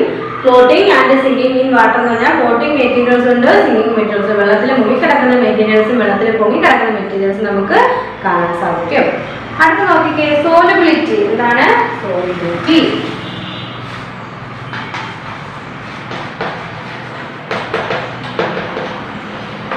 എന്താണ് സോലബിലിറ്റി? അതായത് ലയിക്കുന്നവല്ലേ. When sugar is spread in water it disappears. നമ്മൾ കുറച്ച് വെള്ളം എടുത്തിട്ട് അതിനകത്ത് കുറച്ച് പഞ്ചസാര ഇടുവാണെങ്കിൽ നമുക്ക് പഞ്ചസാര കാണാൻ പറ്റില്ല. കാരണം എന്താ? പഞ്ചസാര വെള്ളത്തിലങ്ങ് സോലുബിൾ ആയി അടിഞ്ഞ് ലയിച്ചു പോകും. In fact the sugar crystals breakup in molecules which are invisible. അപ്പൊ നമ്മൾ ഷുഗർ മോളിക്യൂൾസിനെ ബ്രേക്കപ്പ് ചെയ്ത് മോളിക്യൂൾസ് ആയിട്ട് മാറ്റാൻ നമുക്ക് അതിനെ കാണാൻ പറ്റുമോ? ഇല്ല, ഇൻവിസിബിൾ ആണ്. The sugar molecules mix with water molecules so intimately that they cannot be distinguished. ആ ഷുഗർ മോളിക്യൂൾസ് വാട്ടർ മോളിക്യൂൾസ് ആയിട്ടൊക്കെ യോജിച്ചിട്ട് അത് ഒന്നായിട്ട് നമുക്ക് അതിനെ പിന്നെ സെപ്പറേറ്റ് ചെയ്യാൻ പറ്റത്തില്ല. We say that sugar is soluble in water. പഞ്ചസാര നമുക്ക് വെള്ളത്തിൽ ലയിക്കില്ലേ, സോലുബിൾ ആണ് നമുക്ക് പറയാൻ പറ്റും. That is it dissolves in water and forms a solution. അത് എന്താണ്? വാട്ടറിനോട് ചേർന്നിട്ട് ഒരു സൊല്യൂഷൻ ആയിട്ടങ്ങ് മാറുന്നു. Thus, a solution is a homogeneous mixture substance like sand, chalk and sawdust which do not dissolve in water are said to be insoluble in water. അപ്പം soluble ആയിട്ടുള്ള materials ഉണ്ട് ഇല്ലേ, soluble ആയിട്ടുള്ള മെറ്റീരിയൽസും ഉണ്ട്, ഇൻസോലുബിൾ ആയിട്ടുള്ള മെറ്റീരിയൽസും ഉണ്ട്. അപ്പൊ നമ്മൾ ഈ സോലുബിലിറ്റി വെച്ചിട്ട് ആ ഒരു പ്രോപ്പർട്ടി വെച്ചിട്ട് മെറ്റീരിയൽസ് നമുക്ക് രണ്ടാമത്തെ ക്ലാസ്സിൽ ചെയ്യാം. സോലുബിൾ മെറ്റീരിയലും ഇൻസോലുബിൾ മെറ്റീരിയൽ. സോലുബിൾ മെറ്റീരിയൽസ് എന്താണ്? വെള്ളത്തിൽ അങ്ങ് ലയിച്ചു ഇല്ലേ. ഷുഗറിന്റെ കാര്യം നമ്മൾ പറഞ്ഞു. പഞ്ചസാര നമ്മൾ വെള്ളത്തിലിടുമ്പോൾ ഷുഗർ മോളിക്യൂൾസും വാട്ടർ മോളിക്യൂൾസും കൂടെ ഒന്നായിട്ട് അതൊരു വേറൊരു സൊല്യൂഷൻ ആയിട്ട് മാറുന്നില്ലേ, പഞ്ചസാര കാര്യമായിട്ട് മാറുന്നു. അപ്പൊ എന്ത് സംഭവിക്കും? നമുക്ക് പിന്നെ പഞ്ചസാരയും വെള്ളവും വേർതിരിച്ചെടുക്കാൻ പറ്റുന്നില്ല. മനസ്സിലായോ? അപ്പൊ അതിനെ നമ്മൾ അങ്ങനെ വെള്ളത്തിൽ ലയിക്കുന്ന മെറ്റീരിയൽസിനെ നമ്മൾ സോലുബിൾ മെറ്റീരിയൽസ് എന്ന് പറഞ്ഞ് വേറെ രീതിയിൽ ക്ലാസിഫൈ ചെയ്യാം. അതുപോലെ ഇൻസോളുബിൾ മെറ്റീരിയൽസ് ഉണ്ട്. കാരണം എന്താണ്? അത് വെള്ളത്തിൽ ലയിക്കാത്ത അല്ലെ, വെള്ളത്തിൽ അലിഞ്ഞു പോകാത്ത മെറ്റീരിയൽസാണ് നമ്മൾ ഇൻസോലുബിൾ മെറ്റീരിയൽസ് എന്ന് പറയുന്നത്. ഈ സൊല്യൂഷൻ എന്ന് വെച്ചാൽ എന്താ? ഈ solution is A homogeneous mixture. അതായത് ഒരേപോലുള്ള ഹോമോജിനസ് ആയിട്ടുള്ള മിക്സ്ചർ ആണ് എന്തെന്ന് പറയുന്നത്? സൊല്യൂഷൻ എന്ന് പറയുന്നത്. എന്താണ്? A solution is A homogeneous mixture. അടുത്ത നോക്കിക്കേ, നമ്മൾ പറഞ്ഞല്ലോ ഈ സാൻഡ്, ചോക്ക് ആൻഡ് സാഡ്. അതായത് ചോക്ക്, സാൻഡസ്റ്റ്, സാൻഡ് ഇതൊക്കെ എന്താണ്? ഇതൊന്നും നമ്മുടെ വെള്ളത്തിൽ ലയിക്കാത്തവയാണ്, അതിന് ചേരാത്തവയാണ്. അതിന് നമ്മൾ ഇൻസോലുബിൾ മെറ്റീരിയൽസ് എന്നാണ് പറയുന്നത്. Some liquids like glycerin and shampoo also mix with water to form a solution. Which liquids are said miscible? എന്താണ്? സം ലിക്വിഡ്സ്, അതായത് നമ്മൾ ഷാമ്പുവും ഗ്ലിസറിനും ഓയിലും എല്ലാം വെള്ളമായിട്ട് മിക്സ് ചെയ്യും ഇല്ലേ, അതെന്താണ്? അത് വെള്ളമായിട്ട് മിക്സ് ചെയ്തിട്ട് ഒരു സൊല്യൂഷൻ ഫോം ചെയ്യുന്നു. അപ്പൊ ആ ലിക്വിഡ്സിനെ നമ്മൾ മിസിബിൾ എന്നാണ് വിളിക്കുന്നത്. Liquids are edible oil, kerosene which do not mix with water. നമ്മൾ എഡിബിൾ ഓയിലോ കെറോസിനോ ഒന്നും എന്ത് ചെയ്യുന്നില്ല? വെള്ളത്തിൽ ലയിപ്പിക്കത്തില്ല, വെള്ളമായിട്ട് മിക്സ് ചെയ്യത്തില്ല. ആ സെറ്റുബിൾ ഇമ്മിസിബിൾ വിത്ത് വാട്ടർ. അപ്പൊ വീണ്ടും നമുക്ക് മെറ്റീരിയൽസിനെ മിസിബിൾ എന്നും ഇമ്മിസിബിൾ എന്നും വീണ്ടും ക്ലാസിഫൈ ചെയ്യാം. മിസിബിൾ എന്നും ഇമ്മിസിബിൾ എന്നും. മിസിബിൾ, ഇമ്മിസിബിൾ എന്ന് വീണ്ടും നമ്മൾ ക്ലാസ്, അതായത് ലിക്വിഡ്സ്, അതായത് എഡിബിൾ ഓയിൽ, കെറോസിൻ ഇതിനെല്ലാം നമ്മൾ വാട്ടറുമായിട്ട് മിക്സ് ചെയ്യും. അതിനെ നമ്മൾ മിസിബിൾ മെറ്റീരിയൽസ് എന്നും, അല്ലെങ്കിൽ പിന്നെ നമ്മൾ പറഞ്ഞതൊക്കെ ഗ്ലിസറിൻ, ഷാമ്പൂ തുടങ്ങിയവയൊക്കെ നമ്മൾ വാട്ടറുമായിട്ട് മിക്സ് ചെയ്യും. അതിന് നമ്മൾ ഇമ്മിസിബിൾ എന്ന് പറയും ഇല്ലേ, ഇമ്മിസിബിൾ മെറ്റീരിയൽ എന്ന് നമുക്ക് പറയാം. അത് കഴിഞ്ഞിട്ട് ലിക്വിഡ്സ്, കെറോസിൻ, അതായത് എഡിബിൾ ഓയിൽ ഇതിനെയൊക്കെ നമ്മൾ വാട്ടറുമായിട്ട് മിക്സ് ചെയ്ത് അത് നമ്മൾ ഇമ്മിസിബിൾ എന്നാണ് പറയുന്നത്. Some gases like oxygen and carbon dioxide also soluble in water. അതായത് കുറച്ച് ഗ്യാസസ് ഉണ്ട്, അതായത് ഓക്സിജൻ, കാർബൺ ഡൈ ഓക്സൈഡ് തുടങ്ങിയ വാതകങ്ങൾ എന്ത് ചെയ്യുന്നു? അത് വാട്ടറിൽ അങ്ങ് സോലബിൾ ആവുന്നു, ലയിച്ചു പോകുന്നു. പറയുന്നുണ്ട്. Air which is a mixture of gases is soluble in water to some extent. അപ്പൊ എയർ എന്ന് പറഞ്ഞാൽ എന്താണ്? പല വാതകങ്ങളുടെ ഒരു മിശ്രിതമാണ് നമ്മുടെ എയർ എന്ന് പറഞ്ഞാൽ. അതും എന്താണ്? ചിലപ്പോൾ ഒരു പരിധി വരെ വെള്ളത്തിൽ ലയിക്കുന്നുണ്ട്.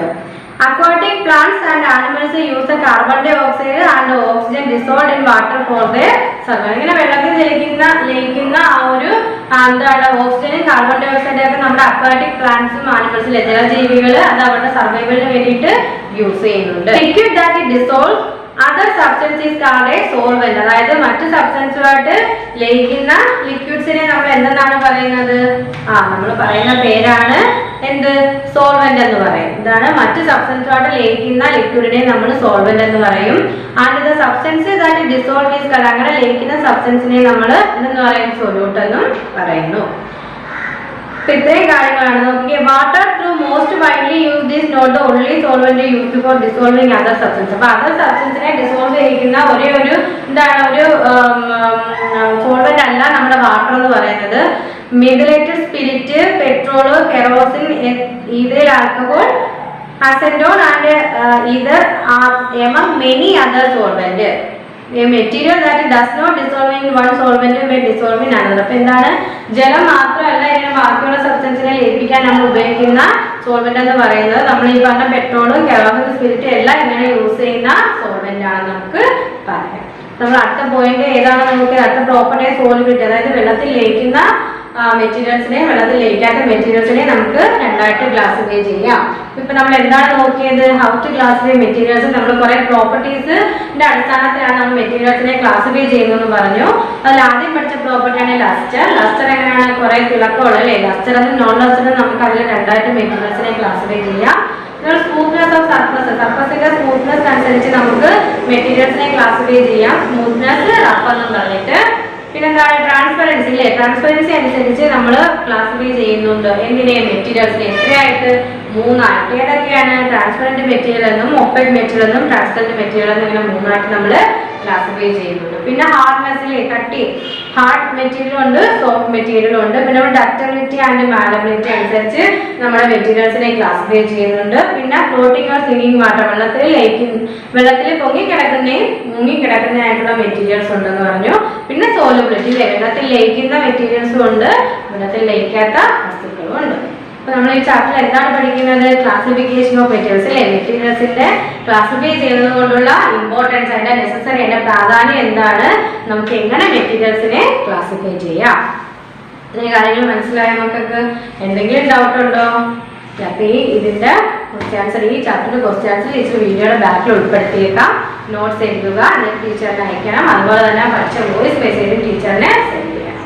ഇല്ല, നമുക്ക് ക്ലാസ് കഴിഞ്ഞിട്ട് ചെയ്യാം. Okay, thank you. Did you get ready in the dark or something? 'Cause you look like a beautiful nightmare. Don't you know? Good morning all of you. Okay, good morning all of you. Good morning. Okay, എല്ലാവരും happy ആയിട്ട് ഇരിക്കല്ലേ? Okay, നമുക്ക് computer പഠിക്കാം. Okay, എല്ലാവരും text book എടുത്ത് page number 16 എടുത്ത് text book page number 16 എടുത്ത്. Okay. Rename, move files and folders. Rename, move files and folders. അതായത് പേര് മാറ്റുക ഫയലുകളുടെ ഫോൾഡറുകളുടെ. Okay, to rename or move the files and folders, select the rename, move or move tab and specify the following values. The rename or move the files and folders, select the rename or move tab and specify the files values. അതായത് പേര് മാറ്റുന്നതിന്റെ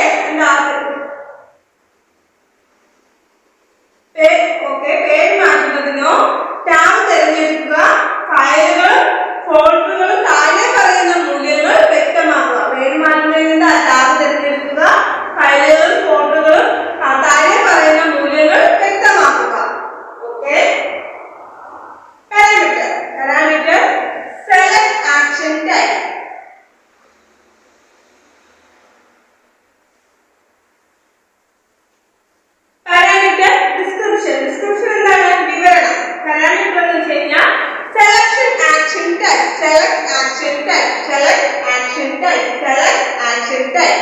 Okay, action type 5. ഫയലുകൾ. Select action type എന്ന് വെച്ച് കഴിഞ്ഞാൽ action type ഫയലുകൾ. Select the action from any of the following. Select the action from any of the following. Select the action from any of the following. ഈ പറയുന്നവയിൽ ഏതെങ്കിലും ഒരു പ്രവർത്തനം. ഈ പറയുന്നവയിൽ ഏതെങ്കിലും ഒരു പ്രവർത്തനം. ഈ പറയുന്നവയിൽ ഏതെങ്കിലും ഒരു പ്രവർത്തനം ചെയ്യുക. അതായത് rename, move a file. Rename, move a file. Move a file. പേര് മാറ്റുക. ഫയലുകളുടെ പേര് മാറ്റുക. പേര് മാറ്റുക. ഫയലുകളുടെ പേര് മാറ്റുക. Rename, move a file എന്ന് വെച്ചാൽ പേര് മാറ്റുക അല്ലെങ്കിൽ ഫയലുകളുടെ പേര് മാറ്റുക. അടുത്ത ഓപ്ഷൻ നോക്കിക്കേ. Rename, move a folder. Rename or move a folder. Rename or move a folder. അതായത് പേര് മാറ്റുക, ഫോൾഡർ നീക്കുക. പേര് മാറ്റുക അല്ലെങ്കിൽ എന്ത് ചെയ്യുക? ഫോൾഡർ നീക്കുക. പേര് മാറ്റുക അല്ലെങ്കിൽ ഫോൾഡർ നീക്കുക. അതായത് rename or move A folder എന്ന് വെച്ച് കഴിഞ്ഞാൽ പേര് മാറ്റുക അല്ലെങ്കിൽ എന്താ? ആ ഫോൾഡർ നീക്കുക. അടുത്ത നോക്കിക്കേ. Source file or folder. Source file or folder. രണ്ടാമത്തത് പാരഗ്രാഫിന്റെ രണ്ടാമത്തെ ഓപ്ഷൻ എന്ന് വെച്ച് കഴിഞ്ഞാൽ select source file folder. Source file folder. Source file folder. നോക്കിക്കേ. ഡിസ്ക്രിപ്ഷൻ നോക്കിക്കേ. Specify the file or the folder that has to be copied. Specify the file or the folder that has to be copied. Specify the files or the folder that has to be copied. അതായത് പകർത്തേണ്ട ഫയലോ ഫോൾഡറുകളോ വ്യക്തമാക്കുക. പകർത്തേണ്ട file അല്ലെങ്കിൽ ഫോൾഡറുകൾ എന്ത് ചെയ്യുക? വ്യക്തമാക്കുക. പകർത്തേണ്ട file അല്ലെങ്കിൽ ഫോൾഡറുകൾ എന്ത് ചെയ്യുക? Source file ഫോൾഡേഴ്സിൽ പകർത്തേണ്ട file അല്ലെങ്കിൽ ഫോൾഡറുകൾ എന്ത് ചെയ്യുക? വ്യക്തമാക്കുക. പകർത്തേണ്ട ഫയല് അല്ലെങ്കിൽ ഫോൾഡേഴ്സ് എന്ത് ചെയ്യുക? വ്യക്തമാക്കുക. സോഴ്സ് ഫയല് പകർത്തേണ്ട ഫോൾഡർ അല്ലെങ്കിൽ പകർത്തേണ്ട ഫയല് അല്ലെങ്കിൽ ഫോൾഡേഴ്സ് വ്യക്തമാക്കുക. Destination file or folder. Destination file or folder. Destination file or folder തിരഞ്ഞെടുക്കുക. ഡെസ്റ്റിനേഷൻ ഫയൽ ഓർ ഫോൾഡർ തിരഞ്ഞെടുക്കുക. Specify the destination file or folder. Specify the destination file or the folder. Specify the destination file or folder. അതായത് ലക്ഷ്യസ്ഥാന ഫയലോ ഫോൾഡറോ എന്ത് ചെയ്യുക? വ്യക്തമാക്കുക. ലക്ഷ്യസ്ഥാന ഫയലുകൾ അല്ലെങ്കിൽ ഫോൾഡറുകൾ എന്ത് ചെയ്യുക? വ്യക്തമാക്കുക. ലക്ഷ്യസ്ഥാന ഫയലുകൾ അല്ലെങ്കിൽ ഫോൾഡറുകളൊക്കെ എന്ത് ചെയ്യുക? വ്യക്തമാക്കുക. ഓക്കെ. അടുത്ത നോക്കിക്കേ. Page number 17. Page number 17. Delete files and folders. നോക്കിക്കേ. ഡിസ്ക്രിപ്ഷൻ നോക്കിക്കേ. Delete files and folders. ഫയലുകളും ഫോൾഡറുകളും നീക്കം ചെയ്യുക. ഫയലുകളും ഫോൾഡറുകളും എന്ത് ചെയ്യുക? നീക്കം ചെയ്യുക. Delete files and folders എന്ന് വെച്ച് കഴിഞ്ഞാൽ ഫയലുകളും ഫോൾഡറുകളും എന്ത് ചെയ്യുക? നീക്കം ചെയ്യുക. Okay. To delete the files and folders, select the delete tab and specify the following values. To delete the files and folders, select the delete tab and specify the following values. To delete the files and folders, select the delete tab and specify the following values. അതായത് ഇല്ലാതാക്കേണ്ട ഫോൾഡറുകളുടെ ഉറവിട ഫയലുകൾ എന്ത് ചെയ്യുക? Option ഇല്ലാതാക്കേണ്ട ഫോൾഡറുകളുടെ ഉറവിട ഫയലുകളുടെ option എന്ത് ചെയ്യുക? തിരഞ്ഞെടുക്കുക. ഇല്ലാതാക്കേണ്ട ഫയലുകളുടെ ഉറവിട ഫയലുകളുടെ ഓപ്ഷൻസ് എന്ത് ചെയ്യുക? തിരഞ്ഞെടുക്കുക. ഇല്ലാതാക്കേണ്ട ഫയലുകളുടെ ഉറവിട ഫയലുകളുടെ ഓപ്ഷൻസ് എന്ത് ചെയ്യുക? തിരഞ്ഞെടുക്കുക. പാരാമീറ്റർ അതിന്റെ ഡിസ്ക്രിപ്ഷൻ ഉണ്ട്. ഫസ്റ്റ് നോക്കിക്കേ. Select action type. Select action type. Select action type. Select action type. അതായത് ആക്ഷൻ ടൈപ്പ് സെലക്ട് ചെയ്യുക. ആക്ഷൻ ടൈപ്പ് എന്ത് ചെയ്യുക? സെലക്ട് ചെയ്യുക. സെലക്ട് ആക്ഷൻ ടൈപ്പ് എന്ന് വെച്ച് കഴിഞ്ഞാൽ ആക്ഷൻ ടൈപ്പ് എന്ത് ചെയ്യുക? സെലക്ട് ചെയ്യുക. ഡിസ്ക്രിപ്ഷൻ നോക്കിക്കേ. Select the action from any of the following. Select the action from any of the following. Select the action from any of the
delete a file ഉണ്ട്, delete multiple files ഉണ്ട്, delete a folder ഉണ്ട്. Folder ഇല്ലാതാക്കുക. delete a folder എന്ന് വെച്ച് കഴിഞ്ഞാൽ ഒരു folder ഇല്ലാതാക്കുക. അതിൽ രണ്ടാമത്തെ നോക്കിക്കേ, delete files and folders. രണ്ടാമത്തെ നോക്കിക്കേ, source file. അപ്പോൾ രണ്ടാമത്തെ ഫയൽ ഏതാണ്? source file. ഏത് ഫയലാണ്? source file. source file ന്റെ ഡിസ്ക്രിപ്ഷൻ നോക്കിക്കേ, specify the files or folders that has to be deleted. Specify the files or folders that has to be deleted. Specify the files or folders that has to be deleted. അതായത് ഇല്ലാതാക്കേണ്ട ഫയലുകൾ ഫോൾഡറുകൾ എന്ത് ചെയ്യുക? വ്യക്തമാക്കുക. ഇല്ലാതാക്കേണ്ട ഫയലുകൾ ഫോൾഡറുകൾ എന്ത് ചെയ്യുക? വ്യക്തമാക്കുക. Specify the files or folders that has to be deleted എന്ന് വെച്ച് കഴിഞ്ഞാൽ ഇല്ലാതാക്കേണ്ട ഫയലുകൾ ഏതാണോ ഫോൾഡറുകൾ ഏതാണോ അവയൊക്കെ എന്ത് ചെയ്യുക? വ്യക്തമാക്കുക. ഇല്ലാതാക്കേണ്ട ഫയലുകളും ഫോൾഡറുകളും ഒക്കെ എന്ത് ചെയ്യുക? വ്യക്തമാക്കുക. അടുത്ത നോക്കിക്കേ, തേർഡ് വൺ നോക്കിക്കേ, include read only files. include read only files. മൂന്നാമത്തെ ഫയൽ ഏതാ? include read only files. include read only files. അതായത് include read only files. include read only files. read only ഫയലുകൾ തിരഞ്ഞെടുക്കുക. ഉൾപ്പെടുത്തുക. read only ഫയലുകൾ എന്ത് ചെയ്യുക? ഉൾപ്പെടുത്തുക. read only ഫയലുകൾ ഉൾപ്പെടുത്തുക. read only ഫയലുകൾ എന്ത് ചെയ്യുക? ഉൾപ്പെടുത്തുക. ഓക്കേ, അതിനകത്ത് ഡിസ്ക്രിപ്ഷൻ നോക്കിക്കേ, select this option if you wish to delete the read only file. select this option if you wish to delete the read only file. select this option if you wish to delete the read only file. select this option if you wish to delete the read only file. അതായത് നിങ്ങൾക്ക് വായിക്കാൻ മാത്രമുള്ള ഫയലുകൾ ഇല്ലാതാക്കണമെങ്കിൽ ഈ option തിരഞ്ഞെടുക്കുക. നിങ്ങൾക്ക് വായിക്കാൻ മാത്രമുള്ള ഫയലുകൾ എന്താ ഇല്ലാതാക്കണമെങ്കിൽ ഈ ഓപ്ഷൻ തിരഞ്ഞെടുക്കുക. നിങ്ങൾക്ക് വായിക്കാൻ മാത്രമുള്ള ഫയലുകൾ ഇല്ലാതാക്കണമെങ്കിൽ നിങ്ങൾ എന്ത് ചെയ്യണം? ഈ ഓപ്ഷൻ തിരഞ്ഞെടുക്കുക. ഏത് ഓപ്ഷനാണ്? include read only files തിരഞ്ഞെടുക്കുക.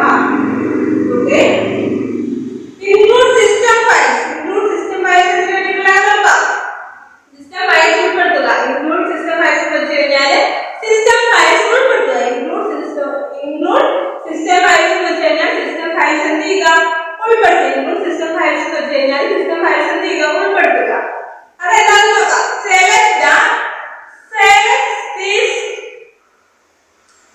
select this option if you wish to delete the system files. select this option if you wish to delete the system files. select this option if you wish to delete the system files. select this option if you wish to delete the system files. അതായത് ഫയലുകൾ ഇല്ലാതാക്കണമെങ്കിൽ ഈ option തിരഞ്ഞെടുക്കുക. നിങ്ങൾക്ക് system ഫയലുകൾ ഇല്ലാതാക്കണമെങ്കിൽ എന്ത് ചെയ്യുക? ഈ option തിരഞ്ഞെടുക്കുക. നിങ്ങൾക്ക് സിസ്റ്റം ഫയലുകൾ ഇല്ലാതാക്കണമെങ്കിൽ ഈ ഓപ്ഷൻ തിരഞ്ഞെടുക്കുക. നിങ്ങൾക്ക് സിസ്റ്റം ഫയലുകൾ ഇല്ലാതാക്കണമെങ്കിൽ നിങ്ങൾ എന്ത് ചെയ്യുക? ഈ ഓപ്ഷൻ തിരഞ്ഞെടുക്കുക. ഏത് ഓപ്ഷനാണ് തിരഞ്ഞെടുക്കുന്നത്? include system files എന്ന ഓപ്ഷൻ തിരഞ്ഞെടുക്കുന്നതുകൊണ്ട് എന്താണ് പ്രയോജനം? നിങ്ങൾക്ക് സിസ്റ്റം ഫയലുകൾ ഇല്ലാതാക്കണമെങ്കിൽ include system files എന്ന ഓപ്ഷൻ തിരഞ്ഞെടുക്കുക. നിങ്ങൾക്ക് സിസ്റ്റം ഫയലുകൾ എന്ന ഓപ്ഷൻ ഇല്ലാതാക്കുക. അതായത് നിങ്ങൾക്ക് സിസ്റ്റം ഫയലുകൾ ഇല്ലാതാക്കണമെങ്കിൽ include system file എന്ന ഓപ്ഷൻ നിങ്ങൾ എന്ത് ചെയ്യുക? തിരഞ്ഞെടുക്കുക.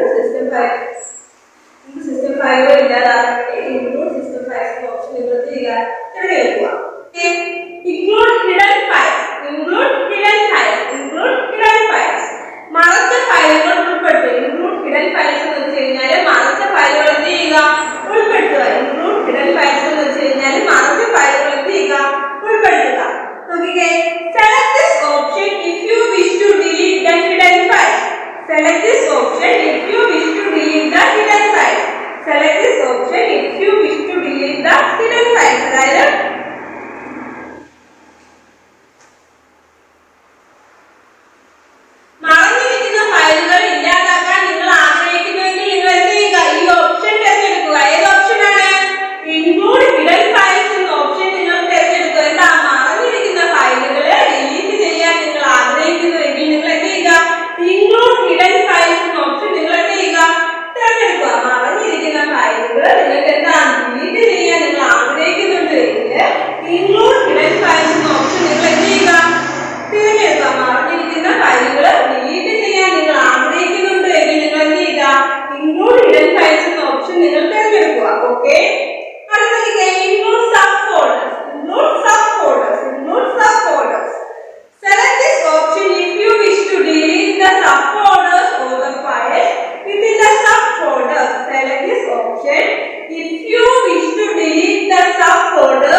folders of the files with the subfolders. അതായത് സബ്ഫോൾഡറുകളോ സബ്ഫോൾഡറുകളുള്ള ഫയലുകളോ ഇല്ലാതാക്കാൻ നിങ്ങൾ ആഗ്രഹിക്കുന്നുണ്ട് എങ്കിൽ ഈ ഓപ്ഷൻ തിരഞ്ഞെടുക്കുക. സബ്ഫോൾഡറുകളോ സബ്ഫോൾഡറുകളിലേക്കുള്ള ഫയലുകളോ ഇല്ലാതാക്കാൻ നിങ്ങൾ ആഗ്രഹിക്കുന്നുണ്ടെങ്കിൽ നിങ്ങൾ എന്ത് ചെയ്യുക?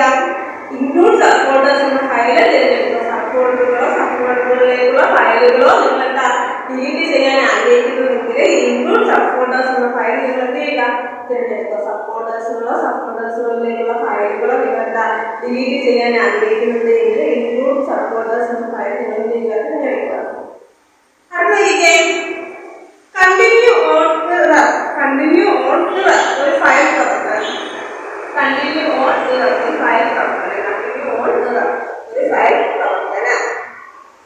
Deleting multiple files or folders specify whether to continue if any error is encountered will delete. Will deleting multiple files or folders specify whether to continue if any error is encountered will delete. Will deleting multiple files or folders specify whether to continue if any error is encountered will delete. When deleting multiple files or folders, specify whether to continue if any error is encountered will delete. അതായത് ഒന്നിലധികം ഫയലുകളോ ഫോൾഡറുകളോ ഇല്ലാതാക്കുമ്പോൾ എന്തെങ്കിലും session വന്നു കഴിഞ്ഞാൽ അത് തുടരണമോ എന്ന് വ്യക്തമാക്കുക. ഒന്നിലധികം ഫയലുകളോ ഫോൾഡറുകളോ ഇല്ലാതാക്കുമ്പോൾ അതിലെന്തെങ്കിലും ഒരു സെഷൻ വന്നാൽ അത് തുടരണമോ എന്ന് എന്ത് ചെയ്യുക? വ്യക്തമാക്കുക. ഒന്നിലധികം ഫയലുകളോ ഫോൾഡറുകളോ നിർമ്മിക്കുമ്പോൾ അത് എന്തെങ്കിലും ഒരു പ്രശ്നം വരികയാണെങ്കിൽ എന്താ അത് തുടരണമോ എന്ന് എന്ത് ചെയ്യുക? വ്യക്തമാക്കുക. ഒന്നിലധികം ഫയലുകളോ ഫോൾഡറുകളോ ഇല്ലാതാക്കുമ്പോൾ അതിൽ എന്തെങ്കിലും ഒരു പ്രശ്നം വരികയാണെങ്കിൽ അത് തുടരണമോ എന്ന് എന്ത് ചെയ്യുക? വ്യക്തമാക്കുക. ഓക്കെ, പഠിച്ചത് എല്ലാവർക്കും മനസ്സിലായില്ലേ? അത് നിങ്ങൾ നല്ല രീതിയിൽ പഠിക്കുക. അതിന്റെ ആ ഫയലുകളും ഫയലുകളുടെ പ്രവർത്തനങ്ങളും എന്ത് ചെയ്യുക? ഫയലുകളും ഫയലുകളുടെ പ്രവർത്തനങ്ങളും എല്ലാം എന്ത് ചെയ്യുക? നല്ല രീതിയിൽ പഠിക്കുക. പഠിച്ചതിന് ശേഷം എന്ത് ചെയ്യുക? നല്ലൊരു 3-4 വട്ടം നല്ലതുപോലെ വായിക്കുക. 3 times റീഡ് ചെയ്യുക. 3 times റീഡ് ചെയ്തതിനു